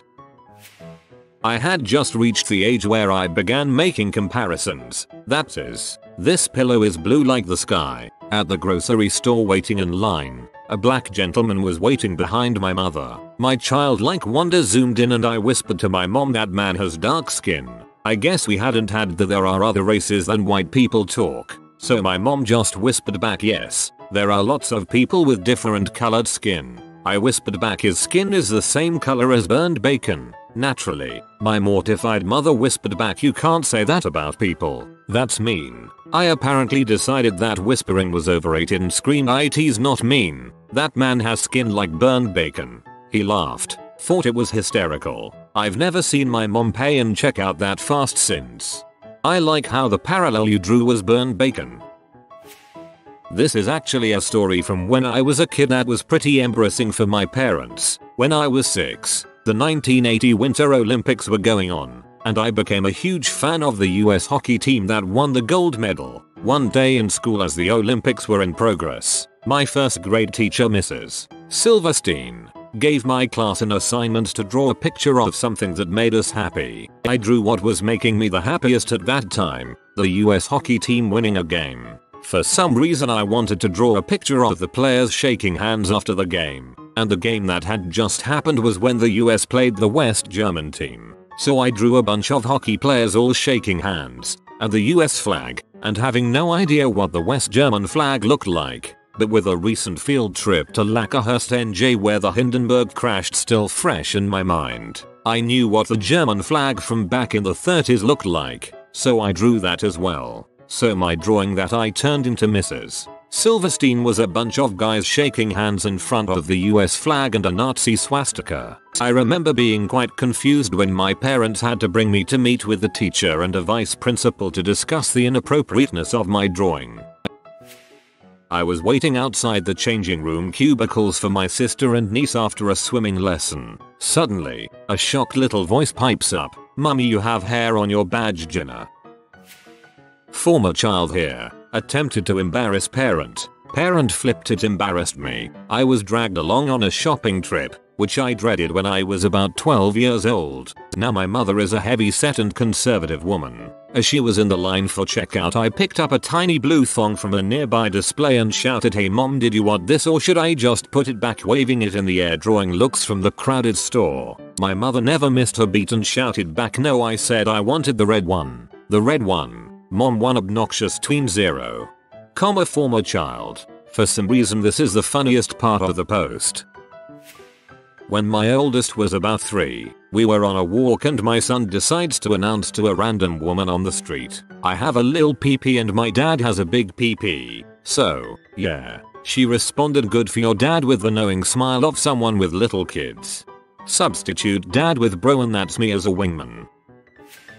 I drank a couple really sugary drinks and I guess combined with something else I had a really bad yeast infection. It was Easter weekend and I had about 100 things to do and taking the bus to Walmart with my 4-year-old seemed like the worst. My daughter catches me scratching myself and she goes, "Mommy, I think you need to go pee," and I was like, "No honey, mommy just needs some cream for her vagina," trying to be the honest parent I am. So she comes out with diaper cream and I was like, "No, thank you though. I need a different kind. I'll buy it at Walmart." So of course we get to the pharmacy section of Walmart and I'm comparing prices of Canesten and Manastat and all those other overpriced creams and she says, quite loudly in the busy store, "Oh mom, is that the special cream you need for your itchy vagina?" Needless to say, I'm a little more discreet with my problems now.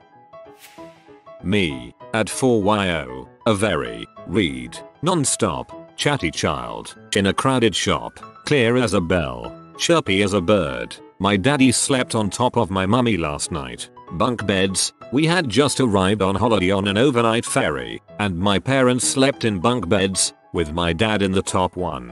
They've never let me forget it, though I suspect it's cause they never will either. ETA, as a bonus, here's another one of many. I have a new baby sister and my mummy has a sore bottom. My mother and grandmother once took the youngest cousins, 4 and 7, respectively at a time, to the grocery store. Everything was going well, the oldest even helping out while the youngest held onto the side of the cart, until they passed the wine and beer. The 4-yos becomes excited. She ran over to a display of Heineken, bright green boxes stacked neatly at perfect toddler eye level. "Sparkle water," she yells, wrapping her skinny arms around one of the cases and trying in vain to lift it. Alarmed, her aunt tries to tell her that that's not for children and to leave it alone. 4-yo shakes her head violently and becomes louder. "Nada, I wanna drink sparkle water. Oma gives it to me all the time." For clarification, Oma is a German nickname for grandma. By now the other patrons are watching the scene as they pass by this screaming child begging for a case of beer and still trying to get her prize into their cart. My mother is trying her best to pull her niece away from the section while the older sister helpfully tells our grandmother that Oma, their maternal grandmother and originally from Germany, gives them both a small cup of beer before bedtime to help them go to sleep. Now mortified both by this information and the acting out, they finally scoop the crying girl up and hastily check out. I wasn't privy to it, but I hear my uncle got a nasty earful when he came to pick them up. TLDR. Toddler throws hissy fit for alcohol. Found out her other grandma facilitates underage drinking. Underage drinking is like a teenager. I think we should call this something else. I just don't know what. Not a parent, but when I was in high school, my girlfriend at the time had a little brother who was about 2.5 years old. We were at the local sports arena watching her sister's cheerleading competition. My girlfriend and myself went to the concession stand and her mom asked us to bring her brother so he could get a snack. I throw the little dude up on my shoulders and we head to the concession area. As we are walking up, there is a black gentleman in line right next to us. In one of the most excited voices the little brother goes, "Wow, look, it's a chocolate covered man." So many people around us heard him and tried not laughing. I don't know where it came from. It's not like it was the first time he ever saw a black person. Yeah, but it was probably his first time seeing a chocolate covered person. My mom tells this story about my sister all the time. Mom and sis are at a shoe store. Sis is about 4 at the time, and she won't stop staring at a black lady trying on shoes. There wasn't anything peculiar about this woman, so my mother asks my sister why she's staring at her. My sister replies loudly, "Mommy, that lady is covered in poop." The odd thing is my mother had black friends that my sister knew. My mom was met with a judgmental stare by the woman, and so mom pulls the classic "I am not racist. My best friends are black." My sister doesn't remember the ordeal. Oh god, no. When my son was in kindergarten, I got a call from his teacher. He was usually a good kid, and his teacher was very chill, so I was surprised to hear from her. She told me that my son had gotten in trouble that day for telling some kid in line to get the frick out of my way. I was mortified, of course, but the worst was yet to come. She said, I asked him where he heard that word and he said mommy says it all the time. Not my kid but a story about me. My mom once told me that she and I were in a Sears or something when I was like 3-4, and this overweight black guy walked in. Apparently I saw, pointed, then screamed mom look it's the nutty professor. The poor dude then looked at my mom and said geez do I really look that bad? Mom wanted to just sink into the floor and die. I'd love to hear his weight loss story about how he met a kid who called him the nutty professor. My little boy is autistic. When he was 3 and finally starting to be verbal, he would just try out sounds. Mostly they were just his verbal interpretations of musical sounds. At one point Igor became the sound of the week, and he tried it out with all sorts of letters to start that with. The wife and I thought we were going to get lucky and he'd move on to the next sound habit before the inevitable happened. But no. One day in the middle of the grocery store, the D sound digger, digger, digger, morphed into an N sound, rather abruptly and loudly. The shopping trip ended right then and there. He was struck on various sing-song patterns of that for about a week. No matter how we tried to get him to do something else, we stayed home a lot that week. Please tell me you didn't freak up and not record this.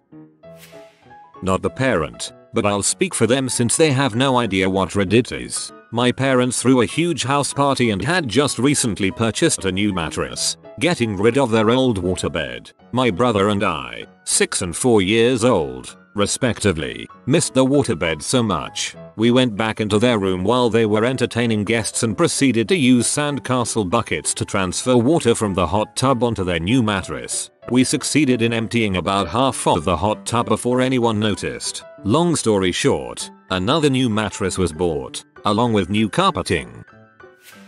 I am not a parent, but one parent was pretty embarrassed when her 4-year-old son asked my sister, "Why is there poop on your face?" My sister and I are black. There aren't many of us in this town.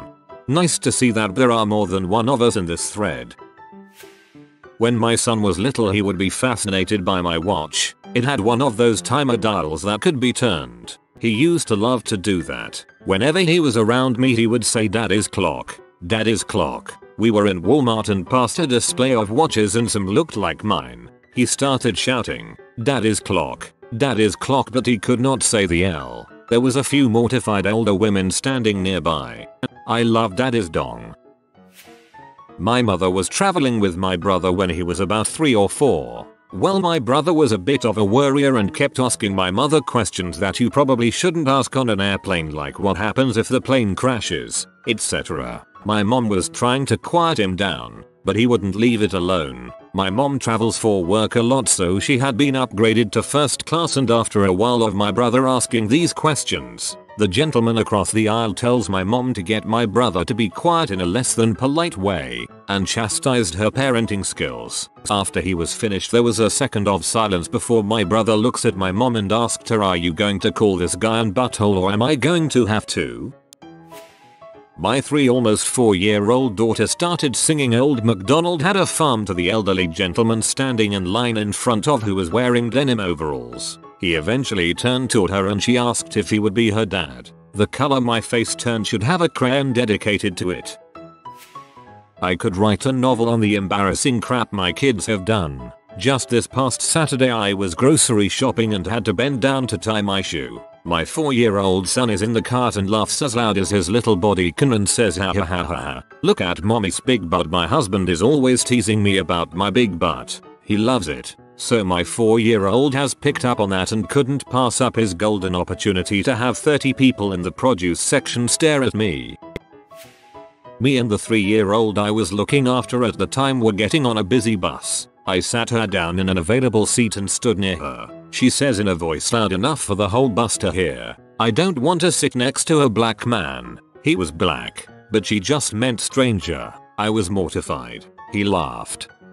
Getting on a busy bus. I read that as getting busy on a bus. Parents of Reddit, what is something you know about your child that they are unaware of? My son was born with hypospadias. His dong looked like a cobra. It was fixed surgically and now looks totally normal, but the diameter of his urethra is still very narrow. Someday we'll tell him, son, did you ever wonder why your stream of urine is so powerful and gets so much distance? At least he has a promising future ahead selling propane and propane accessories. They are horrible at lying. Mine aren't teens yet, but I hope when they are they both continue to suck at lying. It will make my world so much easier. I know a woman with a 10-year-old. She's told the 10-year-old she has a dimple that appears when she's lying. Now when the child lies, she covers her cheeks so you don't know. I can still see you when you run and hide under my glass coffee table after you've fricked up, you adorable little crap. Next time he does it you should karate chop the table in half and scare the crap out of him. That'll teach him to doubt you. How crappy of a liar he is. He's almost 6. It's not even the flagrant lies like how he fought Shredder at recess, but the trivial crap, like saying that the mac and cheese at school is yummy, or how he doesn't know what the middle finger means even though he gave me a solid single-digit salute the other day when I told him to clean his room. Dang kid. I have a picture of my 2-year-old son naked on roller skates. I'm saving it for something good. I'm thinking wedding montage maybe. 18th birthday party. I know he has a girlfriend, but he's keeping her a secret, as I can't think of a good reason why he'd do that. I assume it's because his girlfriend is a Bruins fan. I have a Canadian Romeo and Juliet on my hands. My 12-year-old daughter doesn't know that I know she started her period. I'm the dad so I figure it's probably embarrassing enough at that age figuring everything about your body out. No need to have dad make things even more awkward by acknowledging it. What would I say anyway? I'm so proud of you. She does a good job of hiding the evidence in her bathroom and my wife is there to answer questions. My dad said he was proud and then told his best friend in front of me. It was terrible but he also explained why I shouldn't get tampons with fragrance stuff on them. I'm his only daughter and I guess he just didn't understand how embarrassing that was. My 5-year-old daughter loves dancing nude in front of a mirror and saying booty booty booty. I'm doing the butt dance while checking out her butt. I'm a buff baby that can dance like a man. I can shake my fanny. I can shake my can. I'm a tough tootin' baby. I can punch your buns. I can punch your buns. I can punch all your buns. If you're an evil witch, I will punch you for fun. Not the parent but my mom died and never told me who my dad was. She didn't know that I knew who he is but my grandma told me when I was 16. Bonus, he was my next door neighbor. We thought my youngest daughter, who is now 3, may have had some form of Down syndrome. When she was really young she had this look to her that made us think something might be wrong. My wife even had people ask her on a few occasions if our daughter had Downs. She also wasn't developing at a normal rate, but she was also 5 weeks premature so we hoped that was the reason. So we took her to a few doctors and even had some genetic testing done. Turns out there is nothing wrong with her. I guess she was just a late bloomer and that look that she had has gone away. My wife and I sometimes feel guilty about having thoughts that something may have been wrong and we have no plans about ever telling her about this. We would be afraid of damaging her self-esteem. Of course we would love her to death no matter what, but to be honest, it was such a relief to find out that she was okay. Hey, from the sounds of it, you two were being responsible parents by being concerned something was wrong. So many parents I know would, and have, in some cases, denied there is anything wrong with their child, preventing them from getting the help they need. I am a parent of 2 boys, but this is more me. I found out recently that I might have a brother and my father doesn't know that this kid reached out to me. I say kid, but he's like 23 or 24. We knew as kids, 5 of us, that my dad cheated here and there, but weren't aware of any possible siblings. So my dad doesn't know that I'll soon be taking a DNA test to find out for sure if this is for real. Poor dude is in the army and just came back from Afghanistan and wants to know if he has siblings cause his mom always told him and showed him where his real father lived when he was growing up. Update. I received the DNA testing kit and am planning on doing it soon. Just have been kinda sick this past week. Well, she knows now, but about a year ago I found a note in my daughter's room that basically talked about how she had lost her virginity. I didn't say anything for a few months because I had already known. Motherly instinct, I guess. And I like her boyfriend. They're good together and my daughter is smart. I knew she was responsible about it. I didn't want to ruin what was probably a very important moment in her life by embarrassing her. You do sound like a cool mom. I feel like a lot of parents would be blinded by too many different emotions to handle this in such a level-minded way. My kids are adults now, so they have their own lives. I knew many things about them, especially during their teen years, that I never mentioned because most of it was harmless, normal stuff young people go through whilst growing up. I did not bring up most of it because I always tried to allow them to maintain their dignity and learn life lessons on their own, without mommy interfering and trying to make things easier on them, or alternatively saving them from errors of judgment. Only if I thought there would be a highly unpleasant outcome would I mention, offhandedly, a situation or opinion that could be applied to whatever was going on, often still without ever acknowledging that I knew what was going on with them. Personally, cannot think of any specific thing right now, mostly the standards, masturbating, trying smoking, drinking, etc. But I just operated on the same mindset my own mother had said to me so often. I always swore I would never forget what it feels like to be 16. I'm not a parent, but if I ever am, I'll use this approach to parenting. When I was 6, my grandfather was watching me while my mom was out running errands. So he takes me to a golf course and lets me play putt-putt when we get to the greens. While I was helping him search for his ball, when I saw it I stepped off a moving golf cart with the expected result. Somehow I'm fine. My grandfather was freaking out and told me not to tell my mother. When my mom picked me up, he told her what happened. On the way home my mom tried unsuccessfully to make me spill the beans. I ain't no snitch. My father said that I have an abnormally large freckle on my gooch, flap of skin between your testicles and butthole. I didn't know this, and he's right. I'm pretty sure my 12-year-old doesn't think we know he's jacking off when he takes his crazy long showers. Why do I let him get away with this? Because I'm his mother, and so long as I don't need to the hot water for something else, I'm okay with it. Because it doesn't need to be discussed. I'd much prefer him thinking this way, because as soon as I finish this post I'm going back to the delusion that he just really loves to take very long showers and really cares about using all of the conditioner to keep his very short hair soft and manageable, and because I'm his goddamn mother. Maybe he just has really deep thoughts. Just maybe. He's only a little guy right now, but I don't plan on telling him that his birth almost killed me. I developed a rare case of postpartum eclampsia and almost died. I feel like it would really weigh heavily on him, so it'll be a secret. Ex-OBGYN doctor here. If you have daughters, you may want to reconsider not saying anything about it. It's important for doctors to know if there's a family history of eclampsia when a woman is pregnant. I'm glad you're okay now and that your little guy was fine too. When my son was 6, I started a Twitter account to share some of the odd things he says. His quotes have entertained family, friends, co-workers and strangers, but he's almost 12 and still doesn't know. My son's still a toddler, but he thinks he's so sneaky. He'll come into my bedroom, door is always open while I nap, while I doze, and he starts out at the end of my bed standing there with his head peeking over a bit over the top. He'll be whispering mama and slowly edging his way to where I like to sleep, head at the very edge by the air vents. He'll lift my hair off my face and lean in real close. Then he makes a pucker noise and leaves. It's weird because to my knowledge no one has taught him that, and I don't want to ruin it even though he is so noisy when he comes into my room. He is becoming part lamprey, a very sneaky one at that. I am 20 years old, not a parent, but I have recently learned from my mother that my father shot our first dog. It was something that was kept separate from me for a very long time.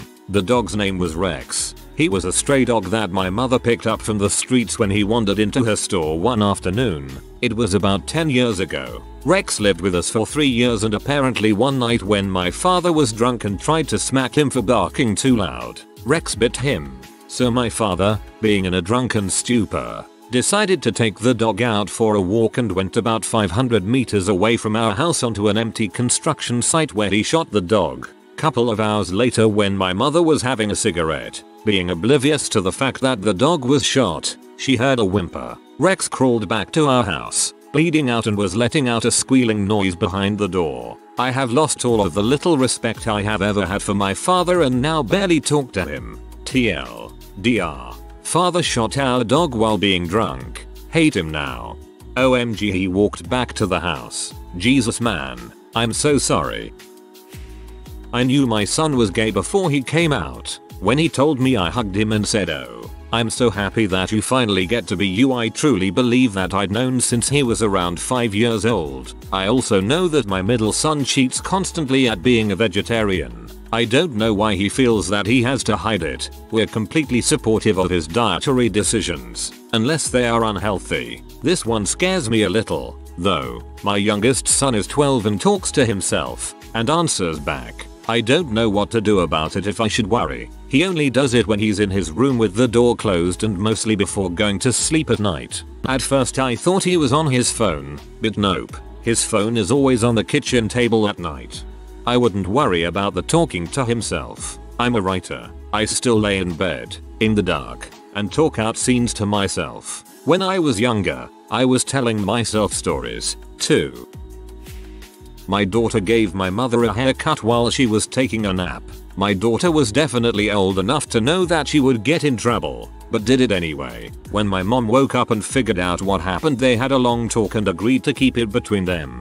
She told me, though, after making me promise not to chastise my daughter for it. I think she was worried I'd also wake up with a snazzy new haircut. Since then we make jokes that hint toward it to see if my daughter picks up what we're putting down, but she's oblivious to the fact we know apparently.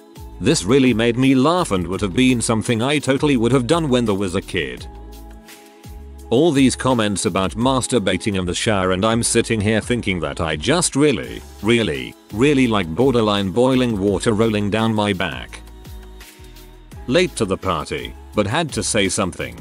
A few months ago, I borrowed his iPod to look something up when my computer wasn't working. I don't even remember what I was looking up, but I do know that it started with M, because Google showed recent searches starting with M when I did that. The first recent search was Miley Cyrus P. It's an interesting feeling when you know your sweet little boy who made you a Valentine card in 2nd grade is looking for P of Miley Cyrus. I deleted his history because his mother would kill him if she found out.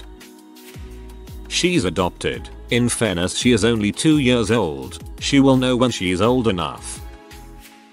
To this day I continue to entertain the delusion that my parents have no real evidence or reason to suspect I lost my virginity any sooner than my wedding night at age 36.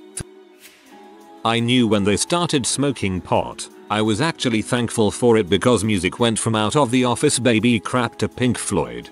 Till my parents might think I smoke pot. My 5-year-old has no idea he's adopted. You would think he'd figure it out since he looks nothing like us. He probably won't make it to his 18th birthday, so we try to make his life as full of joy as we can. Sometimes I think we spoil him. I've tried telling him before, but I don't think he understands. He just gives me this weird look and wags his tail. Well, that was an emotional roller coaster. My parents decided not to tell me that depression runs heavily in our family. My mother had it, my father had it, my sister and my brother. It continues back quite a ways. With this you'd expect them to give me a little warning, but no. So suddenly I find myself in college, living on my own for the first time, stressing over exams, and I just shut down for 2 years. I spent the first 6 months pretty much alone and sleeping all day.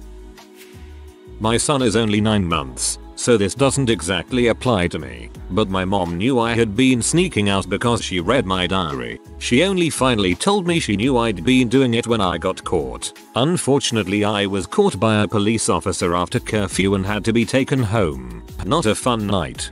My mom was like, "If you get caught and are brought back home by the police, I'm not angry at you. Only in front if the officers. Free taxi, son." My mom knew since the day I was born that I have a small indentation a few inches above my butthole, as in, closer to my spine. Apparently it freaked out my doctor thinking I had a sealed anus. Not sure how that mistake was made considering their distance apart from each other. I never discovered this indention. My mom was as surprised I didn't know about it as I was surprised it was there.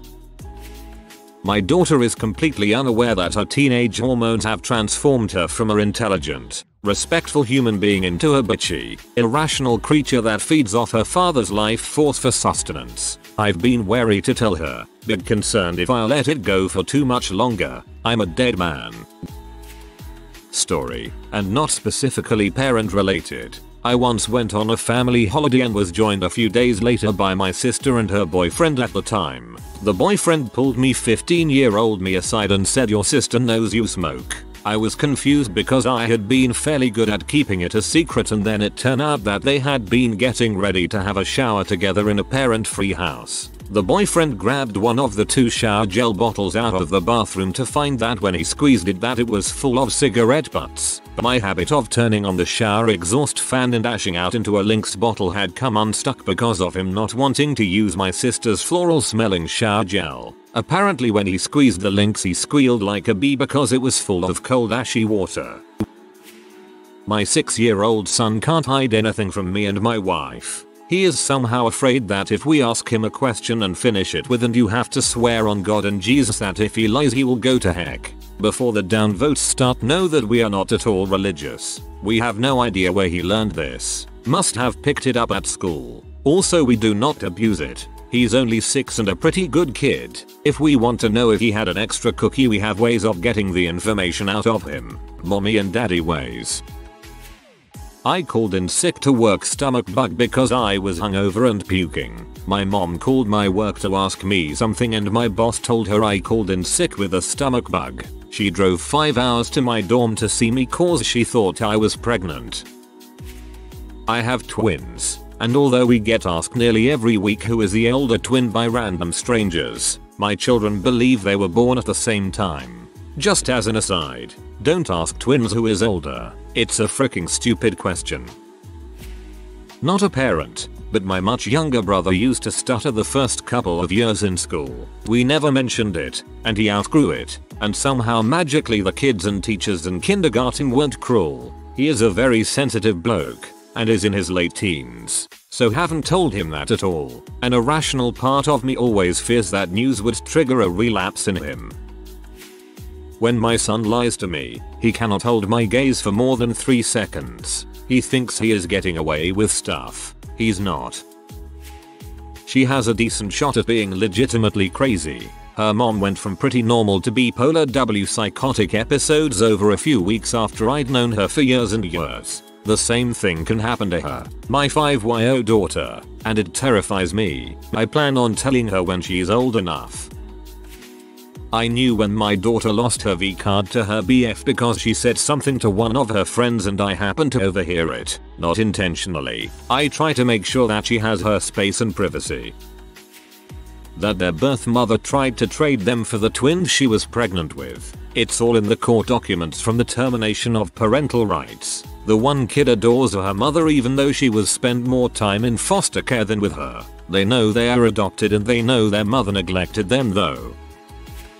My parents found a list of things I wanted to do before I graduated with my group of friends. It was all full of crappy teenage crap: get drunk with these people, smoke weed at this location. Fortunately none of these things had been checked off yet, so they couldn't charge me with intent. They talked to my sisters about it, then my sisters tipped me off. So I left the list in the same location and never checked anything off. So when my parents went back and checked the list there was nothing incriminating. Ob's not my kid, but my brother-in-law is like 12, and about a year ago I guess he learned to jerk it because my mother-in-law, every time I see her, has a new and hilarious story about how he pokes his head out his bedroom door and says something along the lines of, "Hey, I'm doing homework right now so don't come in, okay? Promise me you'll knock." No, you have to promise. And one time he apparently called his parents to make sure they were gonna be home late and was like, "I just wanna listen to music really loud and it's easier when you're gone for a while." I think he really thinks she doesn't know. Everyone in that house knows. I wash my hands in the kitchen when I'm over because I'm afraid to touch the bathroom towels. When my daughter was almost 2.5 years old, I finally decided to pluck a 5-inch long hair that was stemming from a mole on her back. It was the longest hair in her body at the time. My older daughter's middle name is James. I really like James as a female name, but it's also her middle name because it's how she was conceived, with the help of Jim Beam. I don't think I'll be telling her that part for quite a few years or ever. I have never ever heard of James being anything but a male name. It isn't always has been male. My daughter will be the most nerdest girl in school. She starts school in the fall. She loves Minecraft, Pokemon, Smash Bros, and we are starting her in Magic the Gathering slowly but surely. Minecraft, cool, creative, engineering skills, neat crap, Pokemon, fun little game, got some strategy to it. Smash Bros, competitive, fairly creative due to the interesting physics, develops reaction time fun and just all around frickin' awesome. But then you're getting her hooked on H. Real cool, mamma. Parents of Reddit, what's the most insulting observation your child has ever made about you? Not my story, it's my co-workers. It's Patty and her daughter. Patty walks downstairs to find her 3-year-old coloring in her princess coloring book. Patty, oh wow, are you coloring? Daughter, yeah mommy. Patty notices her drawing mustaches on all the princesses. Patty, baby, don't draw mustaches on the princesses. Girls don't have mustaches. Daughter, that's not true mommy, you have a mustache. Oh my god, is Patty still with us? Back when I was a smoker, my son wouldn't let me kiss him because I stank. The kid wasn't wrong, but it still stung. He's the reason I quit. Well, at least there's a happy ending. Mine was by no means childhood innocence. I was flirting with a cute gal and my 5-year-old daughter wanted to leave. You can talk to the cute girl later, let's go. I laughed and was trying to use that as a segue to get her number. Single dad. When my daughter looks at the girl and says daddy picked his nose on the way here and grabs my hand, leading me to the door. In a stunned shock, I just followed her with my tail between my legs. Metaphorically, a 10/10 cock block, I gotta say. This one is awesome, hahaha. Also, for what it's worth, that probably didn't turn off the cute girl. It comes across as pretty endearing and funny. Boyfriend's niece told everyone at a wedding recently that if she has a mustache like my BF, then she will just shave it like mommy does. The mom protested she didn't shave her mustache and the girl said yes you do. I watch you. LOL. This is hilarious.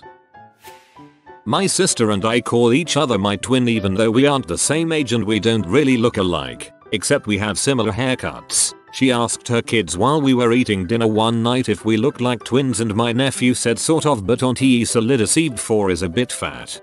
Well, you do read it. I was recently teaching my toddler about opposites and she was catching on really fast. What's the opposite of tall short? The opposite of small big? The opposite of thin daddy? Dang. Will a neighbor's kid count? I've posted this story before. For background, I own a house in a fairly loose-knit neighborhood. I don't really know my neighbors too well. I was doing chores around the house when a little girl came up and rang the doorbell. Do you know a boy named Silas? No, I'm afraid I don't. Okay, thanks. She starts walking away, stops, turns around. Do you have any sons? No, I don't have any kids. She starts walking away again, stops, turns around. Wait, do you live here alone? Yep, I have a place all to myself. Okay, and she starts walking away again. Then I hear her say under her breath, that's sad. Jesus, kid, this is why I rarely answer the door. Actually, she was casing your house. You're going to be robbed in the future after she sees you leave home. Our then 3-year-old once told my wife her tummy looked like a sad face. I looked at my wife who had an equally sad face. I have a paper from when I was in preschool where they asked about your parents. Apparently my dad was as big as a giant cat. I also told the librarian that my mom drank a lot. Yikes. That one actually cracked me up. It's such a bizarre kid-like thing to say. This conversation occurred between my toddler niece and her mother, my sister-in-law. Niece, mommy, why do you go to the eyebrow shop? Sil, because they make mommy's eyebrows smaller. Niece, oh, Mommy, maybe you should go to the booty shop too. She's just trying to ensure she doesn't end up with a sibling. I was giving his mom a hard time because every song on her playlist was a sad acoustic song about boats and heartbreak. And then he quipped, well, liquid fury, every one of your songs the guy just spells a word and then says the word. Touche lil guy. He'll learn to appreciate Gwen Stefani, don't worry.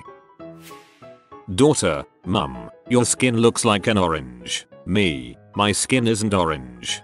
Daughter, exasperated, no, I mean it's the texture of an orange. Be right back, exfoliating forever.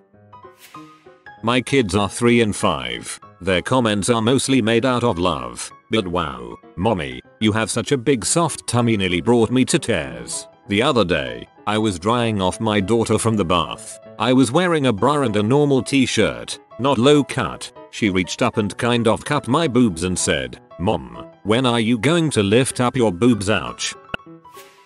My 5-year-old was recently drawing pictures of her, the cats, her friends, and then she drew one of what resembled a pizza with a body and stick legs. It was me. She told me it's my pimples. Thanks kid. Sorry we all can't have baby skin. My cousin drew a picture of me and finished it off by poking the face over and over with a red marker. He said, I drawing your dots. A few months later, he told me, you not have dots anymore, at least. 8-year-old came and asked for a hug. Gladly given. She then let go, looked me dead in the eye and asked, Mummy, why are you so fat? I'm 10 stone UK, so roughly 140 pounds. For Americans. Her dad was silently pee himself in laughter in the background. 1. Why do you wear makeup? To make me look pretty. Well, you don't look pretty, you just look weird. 2. You have a bump on your nose. Are you a witch? 3. I can tell you're my mum because you're chubby. The list is endless with my son. Not that bad really. I have a big head. It is honestly huge. Imagine a giant bobblehead driving a little car. I look ridiculous driving around. Kids point it out a few times per week. Always makes me think of the movie So I Married an Axe Murderer, or whatever it is called. That's when you convince the kids that you can read their minds with your giant brain. Boom, you're a superhero. When I was in 1st grade, we had a substitute teacher one day. My mom used to teach at the same school and knew most of the subs, so she asked me her name. I couldn't remember it, so she asked, what did she look like? I replied, she's old, like you. Not a parent, but my sister works with kids. She was a bit overweight then, and this 4-year-old kid pulled this after staring at her intently after a few seconds. Ms. Bethany, you look like a ball. Daughter at 4 years old says, Daddy, I like your hair, it's like a zebra, and your belly it's so big. Makes big belly hands gestures. I love your big squishy belly. It makes the best raspberry farts. Not like Daddy's. His belly is too hard and flat. Squish squish ppfffttt. I am not a parent, but I cringe every time I think about when I told my dad his balls looked small and lopsided. As I understand it, they are a normal size but they are lopsided. Oof, though to be fair, all dad junk is horrifying. I started breaking out after going through a stressful time. My 8-year-old, when are they going to go away? We are all sick of looking at them. For the past 9 or 10 months, my oldest child has been making claims that I abused him. These are false, but he tells me that he helps his mother or that he's helping his mom. It makes me sad. One of my kids was like, I have a little nose. Daddy have a benign nose. My nose isn't particularly large, and she said it like it was just massive. Don't tell her that the nose and ears never stop growing. She'll freak out. When I was a kid, as we were going to the restaurant and my mother put on makeup, I said to her, "You're so beautiful, Mom. You look like someone else." Telling someone I get drunk almost every night, 1 beer or glass of wine, maybe 2-3 a week, equals drunk almost every night in his mind. Sigh. That's embarrassing because even if you try to explain it, they're probably like, yeah, okay, whatever you say, drunkie. This was me to my mom when I was about 5 or so and I was taking a shower with her. Paraphrased, obviously. Mom, why is your butt so small and smooth? Me, I don't know. Why is yours so big and jiggly? She was less than thrilled. Well, she was kind of asking for it. Not insulting, but definitely the most hurtful thing anyone has ever said to me because it was true. Before I was diagnosed and treated for my bipolar disorder, my then 3-year-old son said, "I love you, daddy. It makes me sad when you're angry all the time." My childhood was heck because of my perpetually angry and abusive father, and knowing that I was always scaring my baby made me feel like he would be so much better off if I just killed myself. 2 years later, he barely remembers that side of me, but that moment will be with me forever. Break that cycle. Huzzah. Not the worst one, but this morning, my 3-year-old asked why I have a skeleton tattoo, and I said, "Because I'm cool," and he thought about it for a second and said, "No, you're not." I was getting out of the shower and my oldest, 4 at the time, had come into the bathroom. It was maybe 2 weeks after I'd had her sister. "Mommy, your tummy is so much smaller," she said. "I know, it's because the baby came out. Yeah, but it's still pretty fat." She wasn't wrong, but it didn't feel great. Also, one of her preschool classmates told me I looked like a monster. I just said thank you. Not a parent, obviously not my child, but was at a work party and my boss's kid kept calling me Patrick from SpongeBob. I don't know why it cut me so deep, but it did. My son has a chronic case of foot in the mouth. One of his more recent comments happened while we were watching pro wrestling. One of the women is a bigger lady. When she came out, my son got all excited. "Mom, she's like you." They show her face and it's skinny, but she's not. "Like you." When I said thanks, son, he told me he thought it was a compliment, lol. When my daughter was 3-4 years old, her older brother egged her on to put on my wife's pregnant panties and nothing else and come out and do a dance for us. They were pulled up to her chin, while my wife's new boss and husband was over for dinner and we were meeting them for the first time. My wife was horrified and I laughed so hard and so long I pulled a muscle in my side that ached like a mad bastard for 3 weeks. I was the kid in this one. I was playing with my brother, pretending to be World War I fighter pilots, inspired by Snoopy. I don't think I knew what World War I was at that age. My mom was laying on the couch watching TV. I jumped up on the couch with her and yelled, "Mommy's a blimp." She made this sort of quiet, sad sniffling sound, and that was the exact moment that I realized my parents had feelings that could be hurt. Not me, but my cousin's kid. "Cousin's kid, you have a big butt." Me, "It's where I hide my secrets." Cousin's kid, "You need less secrets." My 11-year-old nephew point blank told me to my face that he has a girlfriend and the reason I don't is because nobody likes me and thinks I'm too mean. That hit me pretty hard. When my mom was buying swimsuits one time, my older sister, who was 8, said, "Wow mom, I didn't know the swimsuit could stretch that much." Mom worked really hard on losing weight after that. When I was very little, my mom bought a magazine with The Rock on the cover during his WWE days at the grocery store, and when the cashier rung it up I excitedly told the cashier my mom thinks The Rock is hot. My mom still brings up how mortified she was. I'm 23 now. Years ago my son was making characters on the Wii and made one that looked like an angry middle-aged woman. He said it was me. That hurt. Not my kid, but a friend's daughter. When I grow up, will I have big boobies like you? Probably, yes. And will I have a big bottom too? Sigh. Afraid so. My son at 2.5 years old told me that my belly was bigger than that of insert another child's name.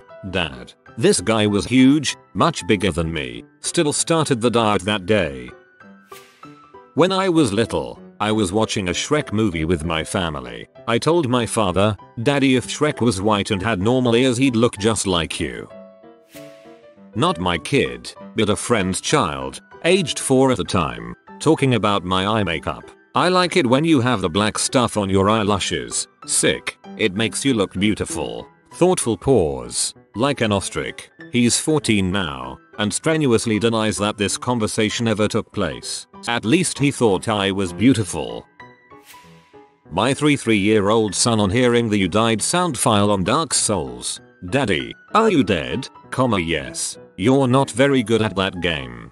You should pass him the controller." with a big smile. I teach preschool, and one day last spring after being sick for a while I was finally feeling better, so I decided to wear a cute dress and actually do my makeup. I felt great, and then this little kiddo looked at me with absolute disgust and asked, "Why are you wearing that stinker?" Parents of Reddit, what is something your kid started doing seeing that made you believe they were communicating seeing ghosts? Not a parent but stories my mother has told us about my sisters and I as kids. My parents bought a 150-year-old house when I was 3 months old and my mom had a few odd incidences when I was a baby. Cat freaking out at nothing or all the kitchen cupboards all randomly being open when she walked in the room, even with no one else was home. I was a very imaginative toddler with a bunch of imaginary friends, one being Harvey or the old man who lived on the stairs, as I described him to my mother. Although an odd choice of friend for a 2-year-old little girl, she wasn't overly concerned and all my friends eventually disappeared by the time I was 3.5, well before my younger sister's first birthday. A year or so later, as soon as my sister started really talking, she also began sitting on the bottom step, having full conversations with the old man who lived on the stairs. There was absolutely no overlap in our experiences and my mother was understandably freaked out. But once again, by the time she was 3-4 my sister stopped talking to Harvey, right around the time our youngest sister was born. As she neared her second birthday, when I was about 9, we started renovations on a previously untouched 4th bedroom to give me my own room. We tore down about 10 layers of wallpaper, down to the bare plaster walls, and found exquisite pencil drawings covering the walls. Huge castles sitting on rocks with waves crashing at their feet, lighthouses and landscapes. All were signed Harvey in a flourishing script. Our baby sister never spoke to Harvey and all odd occurrences stopped. Apparently, he only wanted his art seen. This makes me very happy for some reason. He cared for you and your sis and you got to see his art. We took my 3-year-old daughter to meet my wife's grandmother who lived on the other side of the county. We walk in the house and my daughter doesn't even look at her great-grandmother, but instead goes straight over to a picture of her great-great-grandmother, points at it and says, "That's the lady who lives in my room. She's nice." This gave me chills. Before our oldest was talking, we found that often when we lay him down in his room, either to sleep or change his nappy, he'd look over our shoulder and start smiling or chuckling, like he was reacting to someone. My wife and I independently decided that it was my dad come to look in on his first grandchild. All the other grandparents are still alive. Dad took his own life when I was 12. This went on for a couple of months or so but we never addressed it out loud at the time. Then we'd put our boy down to sleep and for a little while we'd hear him chuckling and gurgling for a while before he slept. Kids do that but it really sounded like he was reacting to someone playing with him. One night he was still going an hour after we put him down and my wife said, "He's your dad. Go talk to him." So, feeling slightly silly at first, I went in and said to the room, "Dad, please let him sleep." I told my son say goodnight to grandpa and get some sleep. As I walked out, I said, "I miss you, Dad. I love you." I've never been too sure about whether I really believe in spirits but I certainly felt suddenly warm and comforted. That was the last night we heard the bedtime playing. From then on, when we put our boy down, he went to sleep without a quiver and still does several years on. About 18 months later our second child, now at roughly the same age her brother was when Dad visited, starts howling not long after she's gone to bed. I go in and comfort her but got a distinct feeling of confusion for a minute before it went and then she settled down. A couple of nights later the same thing happens. I go in to settle her again but this time I said, "Dad, she can't handle this like brother did. If you were here, she'd love you and be in your lap all the time but not like this. She can't deal with it. Please leave her alone." That was the last visit we ever had that we're aware of, even with their 3 younger siblings. Only story so far that gave me real chills. That's an awesome story, man. It's great that your dad got to spend time with his grandkids, even from the afterlife. I was convinced that there was an invisible walrus in my room ages 2-5. I wouldn't go in there unless I was forced to, and I'd be screaming about the walrus the whole time. Once I settled down, though, the walrus would disappear. I went through this walrus routine every day, went back to my childhood bedroom years later and was sure I could feel a walrus's presence. Spooked the heck out of me. Not a parent, but a friend of mine had two incidents. For a little while, his younger daughter of about 4 would totter around their newly bought house with one hand in the air. When he asked what she was up to, she replied, "I'm holding the lady's hand." The house was reportedly haunted by an elderly woman who loved small children. Later, his two daughters were playing with a Super Bowler one night when it rolled under the stove. They couldn't see it or find it, so they decided to move the stove the next day. It was about their bedtime anyway, so they took the opportunity to put them to bed. Next morning, the Super Bowler was sitting on the top of the stove. Nobody took credit for getting it out. That seems like a nice ghost. Try to talk to her. I had a dog from the time I was about 6 or 7 until I was about 19 or 20. My oldest son was born a few years after he died. Flash forward to when my son was around 2.5. He started telling me about the black dog that lives in the basement, where the dog, who was a black lab, died. He said something along the lines of, "I woke up when you were still working and the black dog was in our room." I asked if he meant our current dog, who was black and tan, but he was insistent it wasn't Goonia but the other dog, and I also didn't allow the dog in our room, ever, and he never tried to come in. Also, same kid, same time frame. My best friend committed suicide days before my son's first birthday. He had no recollection of Pat besides knowing he had an uncle named Pat. Well, I come home from work one morning and he is wide the frick awake at 6 AM. I worked overnights and he usually slept until around 9 AM. Talking in his crib. I assumed he was talking to himself. I asked him who he was talking to and he said my pirate friend and said he has a patch and I kinda brushed it off. Then I realized, wait, Pat was blind in one eye. Pat always cosplays pirates. Pat loved him. Pat continued to visit my son for years after that. A word. Man, I hope my dog still visits me like that when she passes. I love her so much. When my youngest son started speaking, the wife had a friend with a newborn. My son was constantly telling us what the friend's baby was saying and wanted, and he spoke to the baby more than anyone. The theory is that he was still in the cusp of being able to communicate with babies and adults, but it tripped us out for like 2 months until the baby started talking Babel. After that, the kid didn't understand what the baby was saying and would just tell us, "He's upset." My 4-year-old daughter started not being able to sleep. She was complaining that Simon was coming to her room and yelling at her. It got to the point she wouldn't let us leave the room until we told him to go away and leave her alone. My Catholic mom-in-law was getting worried and gave me a bag of blessed medals while I was at Walmart and saw her. I rolled my eyes and threw them in a drawer when I got home instead of burying them and saying prayers like she wanted. My daughter stopped seeing Simon the same night. She had no idea about the medals, wasn't with me at Walmart, and I put them in the drawer before she got home, so it creeped me out. Simon says, "Take those medals away, you little crap, this is my room." My little cousin was blonde with huge blue eyes, just like a young Dakota Fanning, but dang, she said some creepy things. She told my aunt once that there was a man without a head in the bush while they were walking. She was 4 or 5. She also used to play with her imaginary friend Lena, who had blonde hair. Apparently, Lena died because she was sick to her tummy. All well and good, but her grandma on her dad's side died of stomach cancer. She had yellow hair. Pleased to meet you. Hope you guessed her name. Lena. That little blue-eyed blonde-haired angel had me convinced she had the sight. No sign of it once she hit 10.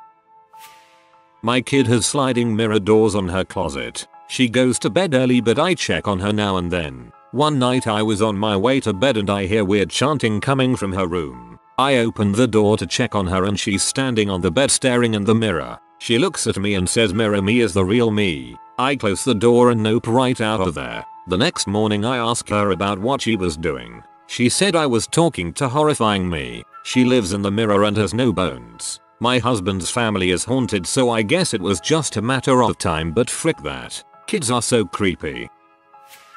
My daughter had 2 moments. As an infant, whenever we laid her on the changing table, she would always squirm into whatever position would allow her to stare into one corner on the ceiling of the room. It was a plain white room and plain white ceiling, so nothing worth looking at. She would always stare and smile or laugh. As she got a little older she would point at it and say hi. We never really worried because it always seemed to be a positive experience for her. Not a ghost, but just as eerie. When she was 3, we were getting her ready to meet my Aunt Mary for the first time. We are not a church-going family, but she proudly told us that she already knows someone named Mary. We ask about her friend Mary and she smiles and tells us she's God's mom, and tells how she hasn't talked to her in a long time. Of course she doesn't remember any of these conversations anymore, but they are burned in my memory. According to my parents, when I was about 2 I started going under the stairs in the basement to talk to the little girl. I would sit down there for hours just talking and laughing. Sometimes I would even sleep down there. Frick that. Babysat these 2 boys a lot. Never said anything about ghost or the like until they moved. Once they did, all they would talk about how my friend in the room is hungry or my friend is mad now. I asked them to show me where their friend was, and as I entered the room the house lost power. WTF.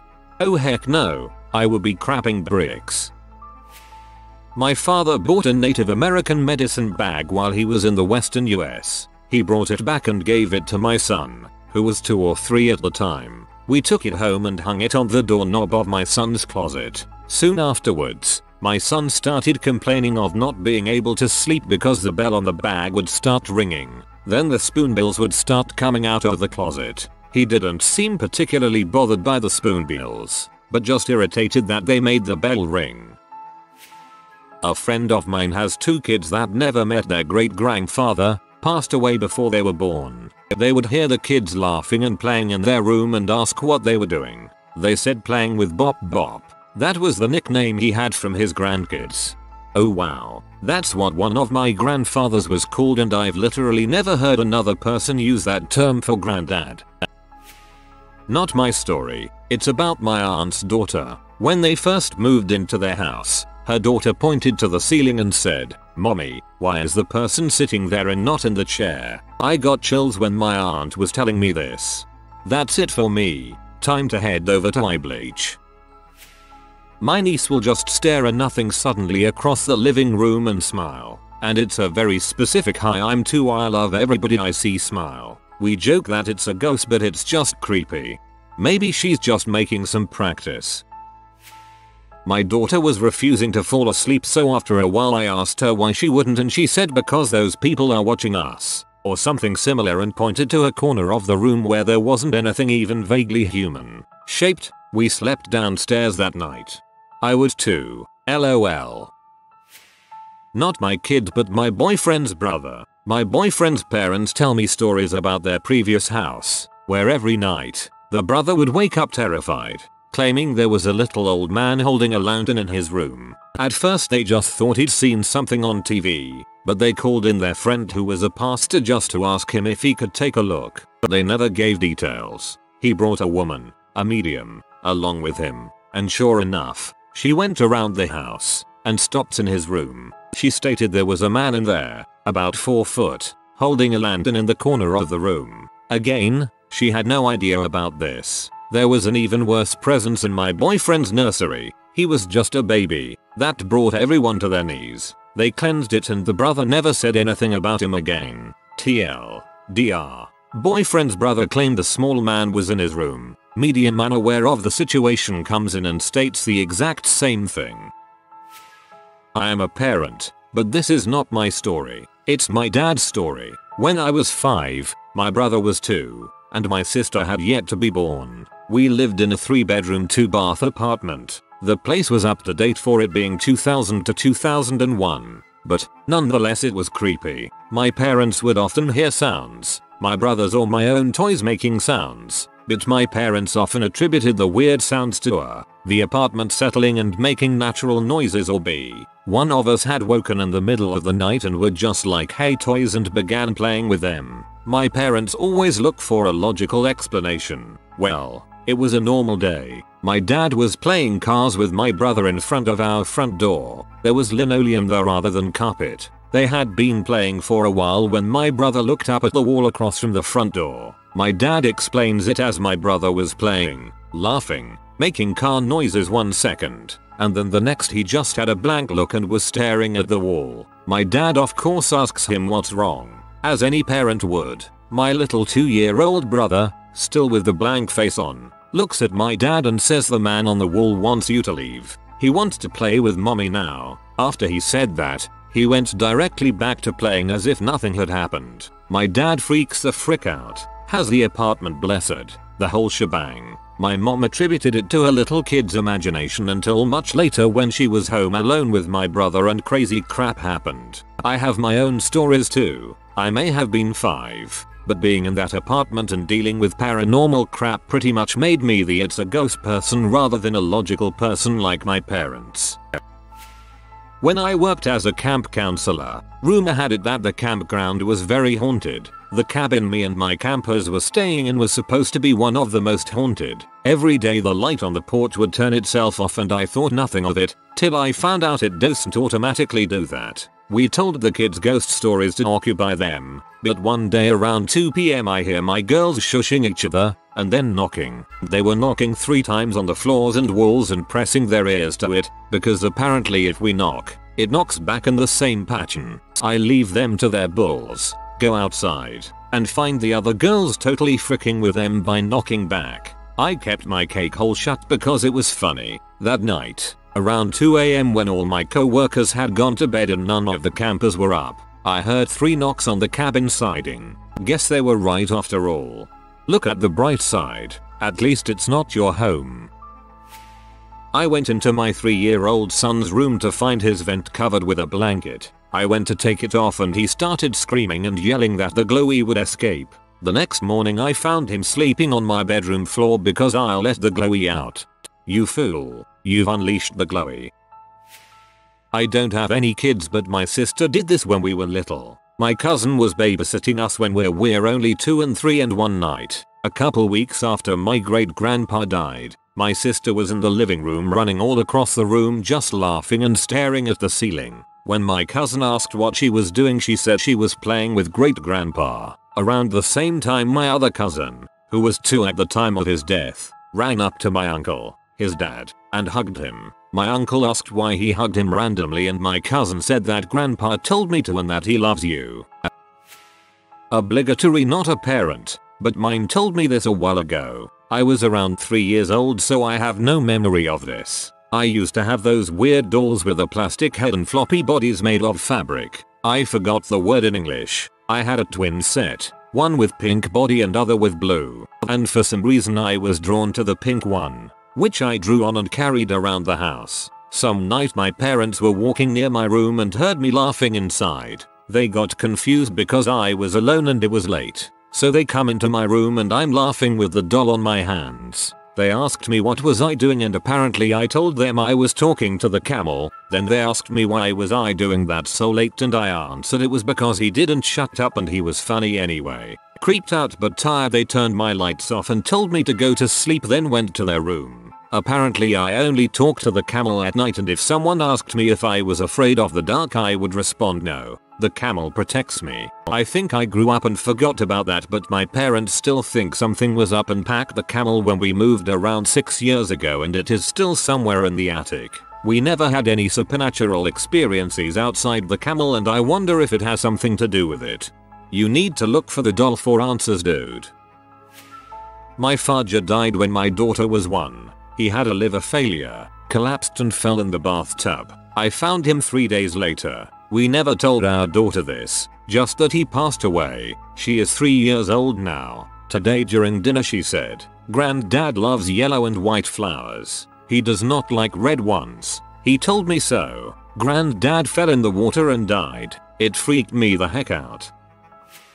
My 3-year-old daughter asked, "How did your sister die?" My parents' first child died at 2 weeks due to complications. She was born the day before my mom's birthday and neither parent ever talked about her because it was just too painful. There is no way my daughter could have ever overheard that not only I had a sister, but that she died as well. A month later daughter tells me mommy is going to give me a baby brother in the spring. Wife and I found out we were pregnant 2 weeks later. We had a son in March. I've shared this before, but when I was a toddler my parents came into my rooms and saw I was giggling in my crib. They asked why I was giggling, to which I replied I'm playing hide and seek with Grandpa Martin who had died before my birth. They then asked are you having fun, and I said not so much. Not the parent but the child. When I was a small child I was playing in the living room while my mom was watching Dr. Phil, and it was an episode about children seeing their dead grandparents. And me being the little crap I was, realized that it would let me get out of trouble. So from that point on for a few weeks or so, whenever I would break something or do something I wasn't supposed to and my mom asked why did you do that, I would respond Paw told it to me, and she would take me to the wall of family pictures and I would point to her dad who died before I was born. I was not a great child. Last night me and my partner both heard a sound like hoo-hoo, as in someone talking to a baby. Our 17-mo daughter started giggling like I've never heard and babbling away like she always does when she's talking. This isn't the first instance of something odd happening in our house, but it sent goosebumps all over me. Could be an angel protecting your daughter. I'd go check with a medium. If it's friendly, keep him around the house because she could be protecting your daughter. My niece started waving and talking to the wall behind me while I was caring for her. She'd even stop in the middle of screaming to smile at whatever she was seeing, or hopefully, imagining.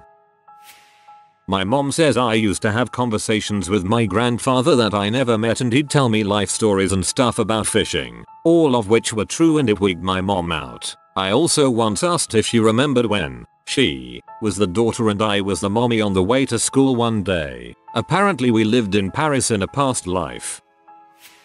My kid's been fairly boring ghost-wise, but a co-worker had a really interesting story. He has 3 kids. When the oldest was a baby, he used to sometimes point at nothing and cry. As he got older he'd say doggy, doggy. There was no doggy, and the parents were like overactive imagination. By the age of 3 or so, it had stopped, and the kid and parents seemed to forget all about it. Second kid was born, and nothing out of the ordinary. Third kid was born, and as a baby toddler would point at nothing and cry doggy doggy. That freaked them out. He said they went and asked a priest to perform an exorcism, and after that the baby stopped talking about dogs. Wait a minute, they performed an exorcism on the baby because he said doggy doggy. WTF. My youngest son named his favorite toy stuffed dinosaur plushie after my dead sister. I've never spoken her name out loud before to him or around him. I've never brought him to her grave. He'd never know this name otherwise. It's a European name my parents gave my sister because it sounded pretty. One day he took a small plastic gun from one of his army guys and put it in the hand of another toy and chased the dinosaur around manically saying boom boom boom, you're so dead and your baby is too. My sister was 6 mo pregnant when her boyfriend killed her. Her unborn died as well. He laughs at this toy a lot, like too much for it just being a game. He talks to it all the time as if it's responding to him in real time.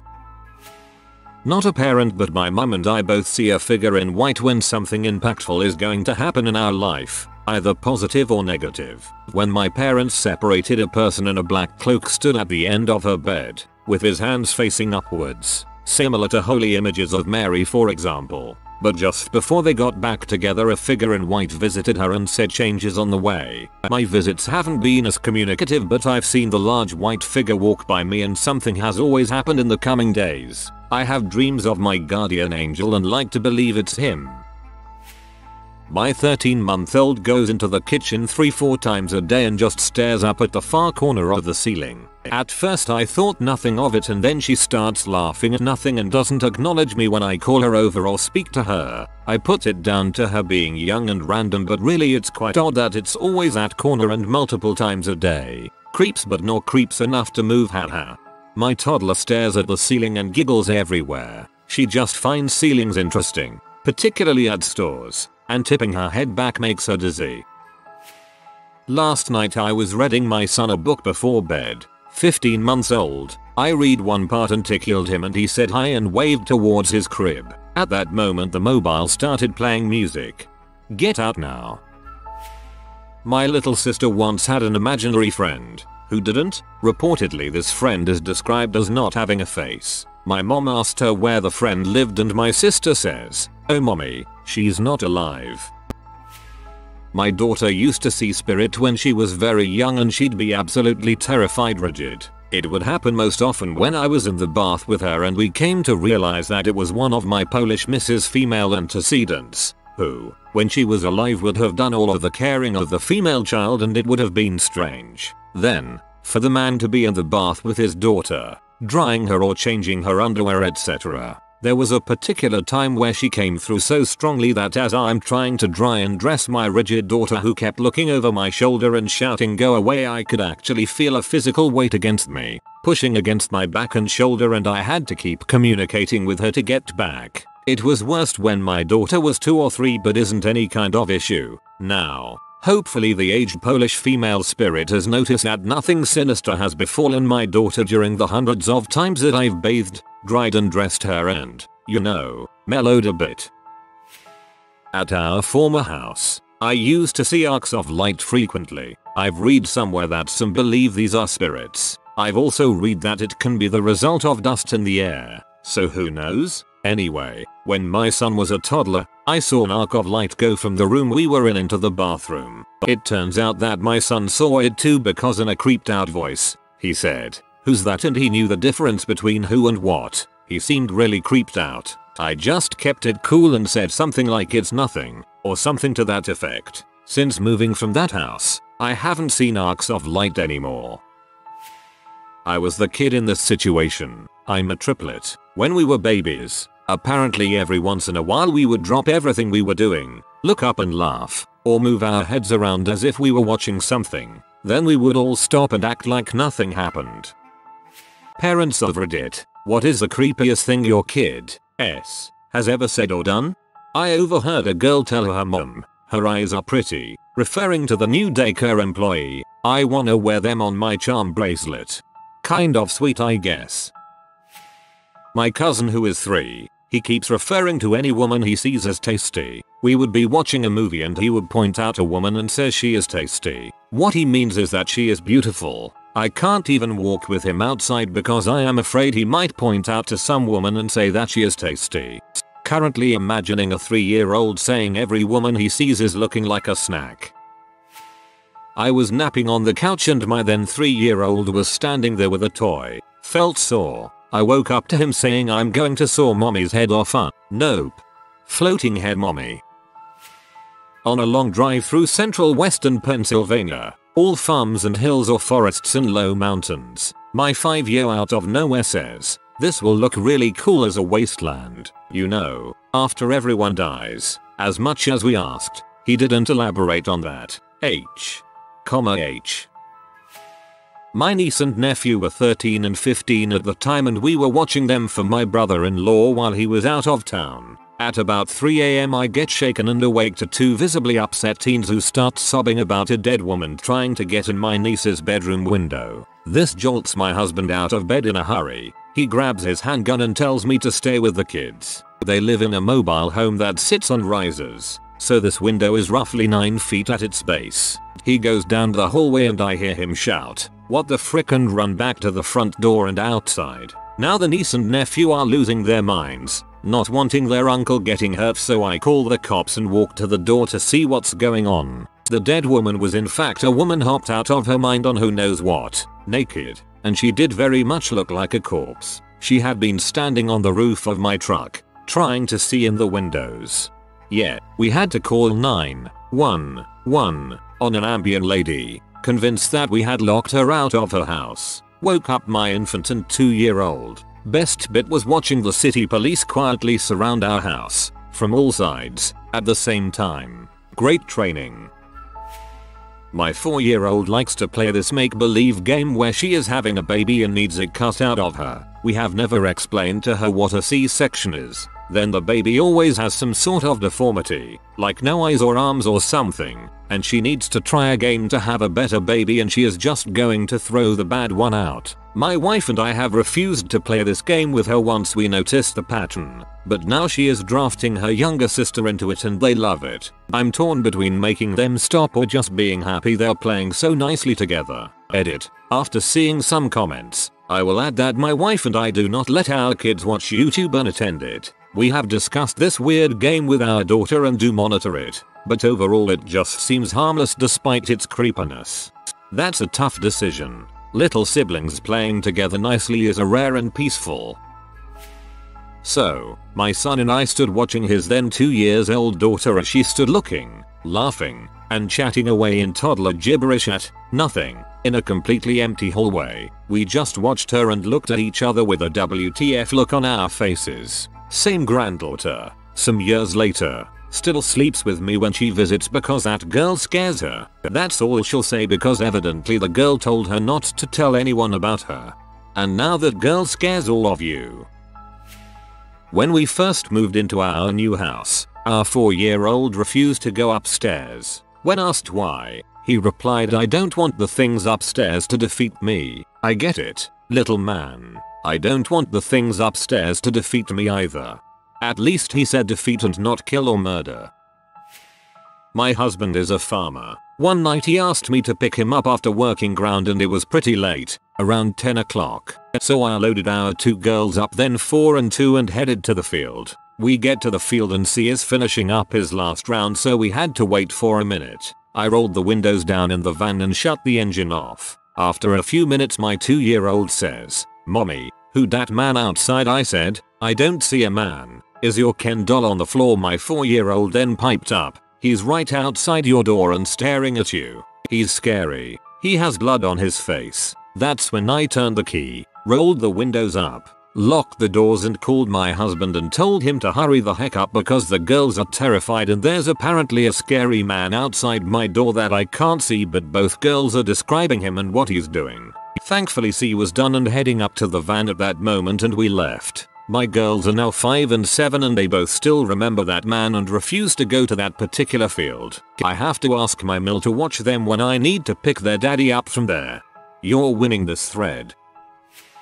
Not a parent but a good story about my sister. She was about 3 years old and we were getting ready to go to our uncle's house for dinner. She was being really fussy and didn't want to get changed, so my dad asks her, "Don't you want to go to Uncle Dan's house?" She then responded saying, "No, I don't like the man in the ceiling." We thought it was an odd thing to say but didn't give much thought. A few years later we were helping my uncle sell the house and it came out that someone had killed themselves in the attic back in the 90s. I looked at the video monitor to make sure my 2-year-old daughter was finally asleep since she hadn't made noise in a while. I see her standing up in her crib. She slowly bends over to the side, dongs her head towards her knee, and says hi. How did she know I was looking at the monitor at that exact moment? Plus, the way she was bent at the waist looked humanly impossible, and the night vision function made her eyes look so creepy. My 4-year-old talks about death a lot. Dead pets, dead family members, weird but whatever. The one that freaks me out is when she mentions my dead grandma that got shot. We never talk about my husband's mom, who took her own life when my husband was a teenager. I'm a skeptic when it comes to the supernatural, but it makes me wonder. My daughter at 2ish would also describe my father who passed away. She would talk about him with real facts before we told her about him. Posted this before. My 4-year-old son had a habit of announcing when he had to use the bathroom. He would say, "I gotta go potty." One time he makes his business known and heads off toward the bathroom. He returned seconds later and says there's already someone in the bathroom. Now I do know for a fact that it's just the 2 of us home, so the hair stands up on my neck. I ask him, "What do you mean?" He repeats, "There's already someone in the bathroom." Now I'm thinking, is it someone I see, dead people, or someone in a hockey goalie mask? So I grab the biggest knife from my knife block and tell him to stay here. I walk to the bathroom, take a wide angle to see in, nobody. Slowly and quietly walk toward the shower and pull back the curtain. Nothing. By now my son has walked around the corner and I ask him, "Where did you see the person?" He points to an unflushed toilet and says, "See, someone's already here." His big brother didn't flush the toilet. Ghost poop.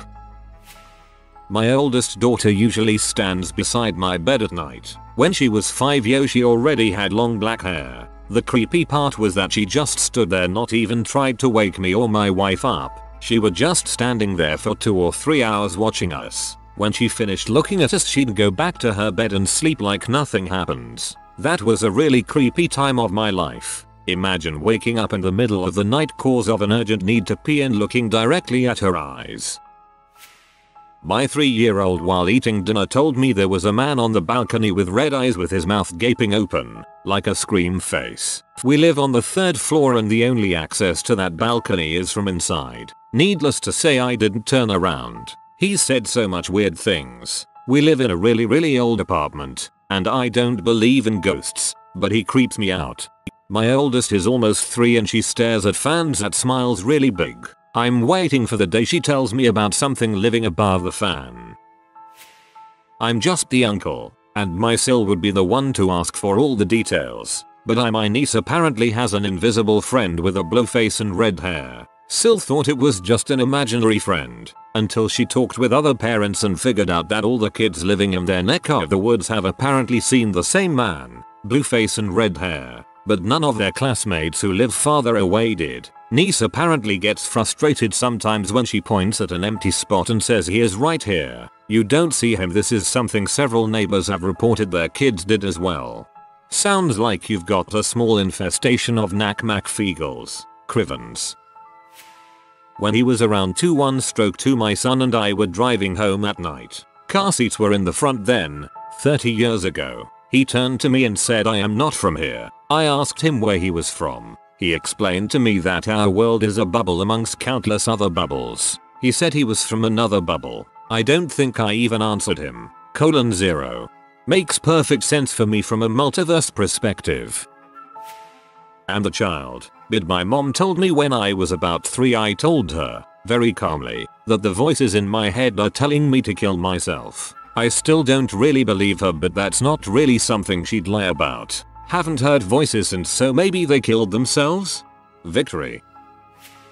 Back in the mid-60s, my cousin's family lived out near the ocean on the coast of Japan. It wasn't so built up back then, and they lived near a rocky cliff where a small lighthouse sat. My cousin was maybe 8 at the time, but he was sort of obsessed with turtles. He had a pet turtle with an odd name, and he took very good care of it, to the point where he didn't have much of a social life. It was a wild turtle he'd caught, and since he was missing out on socializing anyway, his parents eventually convinced him to let the turtle go. He let it go in a small pond nearby, but he'd go out to talk to it every day. Anyway, one day there was a big downburst coming up from the sea. It came out of nowhere and was absolutely ferocious. My cousin was caught out in the open and ran to the lighthouse for protection. The storm passed in a few minutes, but the sea was so ferocious that the lighthouse crumbled under the waves. My cousin was found slightly dazed but unharmed, sitting a few hundred yards from the rubble. Anyway, my cousin doesn't remember this today, but his parents told me that he wouldn't shut up about how his turtle had turned giant, come out of the sea, and caught him before flying away. His English wasn't the best, but he just kept repeating the same thing. Gamma is friend to children. That's not creepy. That's amazing and I automatically believe your cousin. Not parent. Kid says window appeared in wall between 2 rooms and he threw his toy through it. Door in other room locked with key nowhere near child. Parents couldn't explain how the kid's bear got into the other room. Probably learned to lockpick is the rational explanation. Not a parent, but a sister. A couple years ago, me and my sister, me 11 and her 14, were watching my 4-year-old sister. She was always a little weird and said weird stuff but nothing too bad. Anyway, me and my sister were watching a movie and fell asleep by accident, and when my mom got home she started screaming and shaking us to wake up. When we were asleep my mom must have called checking in on us and my little sister picked up and said I had to do it, mommy had to kill them. I cussed Sissy's throat and hung up. It still scares me sometimes. You know I had to do it to him. I woke up one morning to my 3-year-old daughter standing over me staring. As soon as she saw me wake up she said, "I've been waiting for you, mommy." The way she said this is important.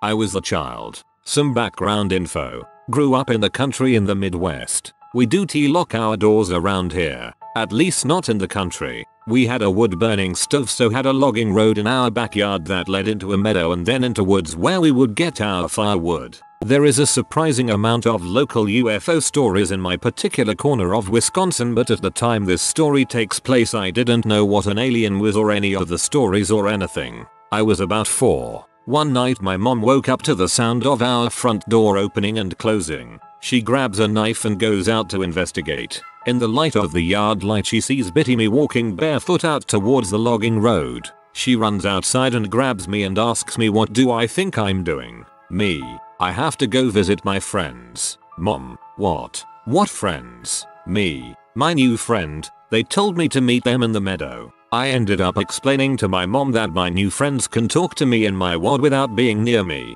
that they don't wear clothes and they want to take me on a trip. There have been several cases of mutilated cattle over the years, and if you ask the right questions to the right people, loads of stories of lights in the sky and strange figures and what have you. My grandpa refused to ever talk about the night. All I know is the cattle were mutilated. My grandma cried if you brought it up, and my grandpa would not let anyone talk about it in his presence. Since then, I have seen some pretty strange crap out at the farm. I do remember needing to meet my friends in the meadow. Do you know some more alien stories from there? Would love to hear them. Kid's friend hit a bubble and it split into 2 bubbles. She said it gave birth and was romantic. Then she pooped them and said murder is more romantic. She has consistently been telling us there is a ghost and wants us to close the doors of the rooms it is in because she is scared of it. Simple enough request to ease her mind. My little girl is 3. We've always had creepy incidents, but a few weeks back we had a week of her pointing near the bedroom window and talking about the boy with no eyes who was crying because he wanted me to be his mum. He stared at the corner and said, "Why is that man watching us? And why is his head like this?" Then he turned his head at a sharp angle, similar to how a hanging victim would look. I tried to look up death suicides at our house and could find anything, but needless to say it freaked me the frick out. I'm an uncle, but my nephews and I are like father and sons, although it's been a while since I last saw them. One day, they came in from playing outside saying, "There's a man in the cane field." I went to check it and found some guys in full black with bats and knives just waiting. They ran when they saw the house was full, but if I never went to check, I might not be here today. Holy frick, dude. I was a child. Mum was dreaming that my uncle was in the garden and it was snowing, so she was desperately trying to get him to come inside. At 4 years of age I ran into her bedroom, woke her up and said, Mum, you've got to get Uncle Paul out of the garden, it's snowing." She freaked out. While changing my daughter in front of the open closet door, she kept looking around me and laughing. I asked her what was so funny. She said, "The man." To which I replied, "What man?" She then pointed at the closet and said, "The man with the snake neck." I turned around and nothing was there. I'm afraid to look into the history of my house to see if anyone hung themselves in the closet. At least she wasn't scared. Time to move. Not my kid, but my little cousin. We were outside on our porch and by the hot tub and he whispered, "It's your time," and started trying to drown me. He was 6 and I didn't really have a problem taking him off, but what the frick? Dude.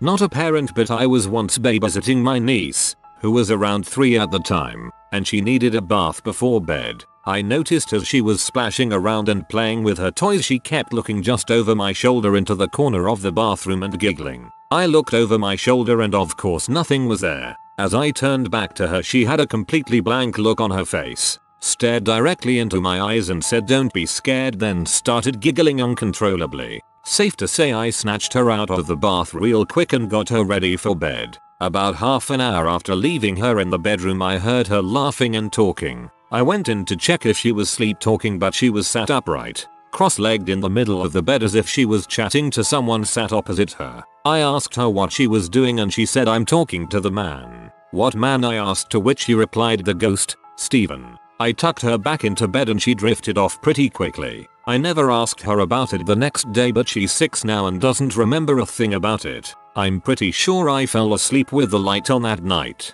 I don't know where she would have learned about ghosts at that age either, but Mum said me and my sisters used to do it as kids too.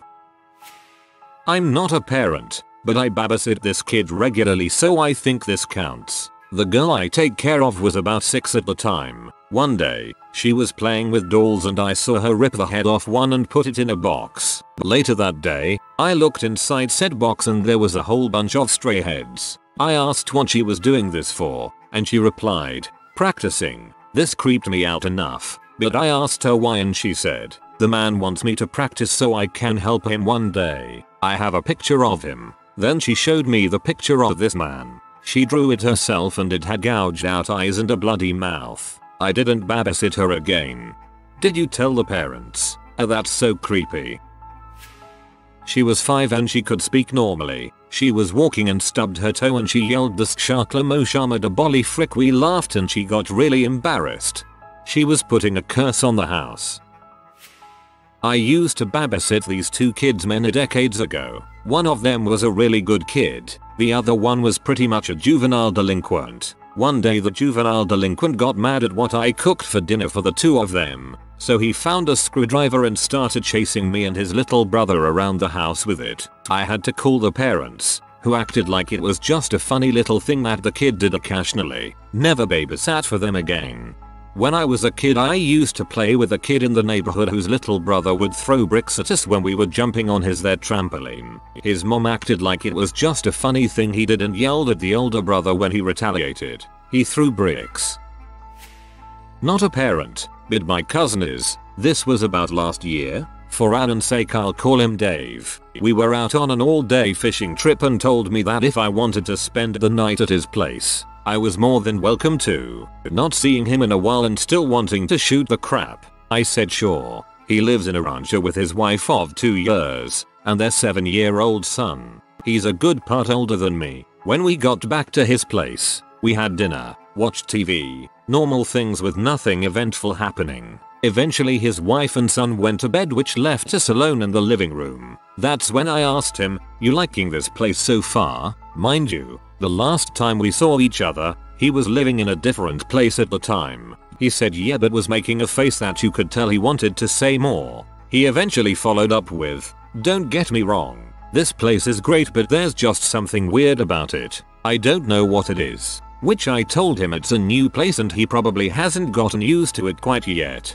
He agreed and we went back to watching some show when we could faintly hear his son talking. We just look at each other and dismiss it thinking he was talking in his sleep or something. An hour goes by and it's getting late, and Dave can still hear his son talking, so he decides to check on him as to why he's up. He enters his son's room with a "Hey buddy, why are you?" This is followed up by him shuffling to pick up his son and carry him out, slamming on the door and waking his wife and sending us all out of the house. I'm obviously freaked. Dave is freaked. His wife, Jen, is groggy and confused, but their son is just poker face about the whole situation. No reaction. As soon as I know we're all out on the sidewalk in front of his house when he asks me to call the police, I oblige, not even thinking if it was a prank. And wait, I ask him what happened, man. Took him a while to gather a response. Then he looked at me with the weirdest facial expression and said, he was on his bed sitting up talking towards the closet. When I looked over to see what was in there, I saw an old man, and I swear to God, man, he was smiling at me. He was tearing up as he was telling me this. Police arrive. They check the house. No sign of entry at all. Everything except the front door is locked. When everything was said and done, Dave made everyone sleep out in the living room at night. I went home, and 4 months after that night, they moved. I see him even more since he ended up moving closer to me. I asked him if he moved because of the man he saw, and he'll just shrug it off, almost like he saw him again. Either way, something happened that night. Now his son plays Fortnite, so you decide what's creepier. My 7-year-old told me that his old family died in a fire with him and now he has a new family, ours. He told me the names of his siblings and what his parents looked like, what house looked like when he died. So much detail. I wrote it all down as he talked, and after he went to bed, I looked it up. Everything he said matched this one old news story. Everything he said fit. This news story I never even heard before, and it was about 1.5 years before he was ever conceived. 7 is old for that stuff too. Usually in these stories, it's a 3 or 4 year old and then they forget by the time they're a little old. That is really interesting. My friend's child stuck his finger up a dog's butthole. He was 2. The dog apparently was none too pleased by this surprise prostate exam. I've heard a surprising amount of stories like this. When my child was about 4/5, he started going to a school-style daycare, prepping for kindergarten. He told me one day that there was a girl named Callie in his class who lived in the woods. Didn't think much of it. A few days later he keeps mentioning Callie and his conversations with her while at school. Since I wanted to know who his new friend was, I asked him if he could show her to me. To which I was immediately replied with no, she's dead. He later explained she died in a fire and couldn't leave the daycare facility. We just shrugged it off as him being weird. One night around 9 PM he began sobbing hysterically, telling us we needed to go get Callie. She was stuck at school. No one could save her. We tried to call him down saying maybe her mom would come. Eventually he went to bed. He's 7 now and hasn't mentioned her since leaving the facility. Super weird. My son was around 2 years old and randomly one night he started to freak out. I tried to calm him down and was asking him what was wrong. He pointed at the bedroom window and said the woman on fire was going to take him. I don't believe in ghosts, demons, or anything like that, but I was kinda sketched out. A burning woman. That's pretty creepy for a toddler to think up to. I was the kid in this story, unsure of the age. My grandfather still recalls it. We were driving through the Blue Ridge Parkway, me, mom, and grandparents. At some random point I just said out loud this would be a good place to dump a dead body. Less than a week later, on the news, police found a dead woman outside of the woods far enough from the road you could see her. Spooked my grandfather like crazy. So it wasn't a good place to dump a dead body. My son was probably 4 at the time. He's in the car with my mom and stepdad and starts talking about my stepdad's father dying. Mind you, I didn't know how he died and my stepdad has never talked about. My son goes into full detail how he was driving through the mountains and it was a really windy road and it was slippery and he went off the side of the mountain and there was blood all over his face and car. At the end of this in-depth explanation he looks at my stepdad and goes, "It must have been really scary for him." Well, my stepdad is super freaked out by it because his dad did die, in fact because he drove off the side of a mountain while it was raining.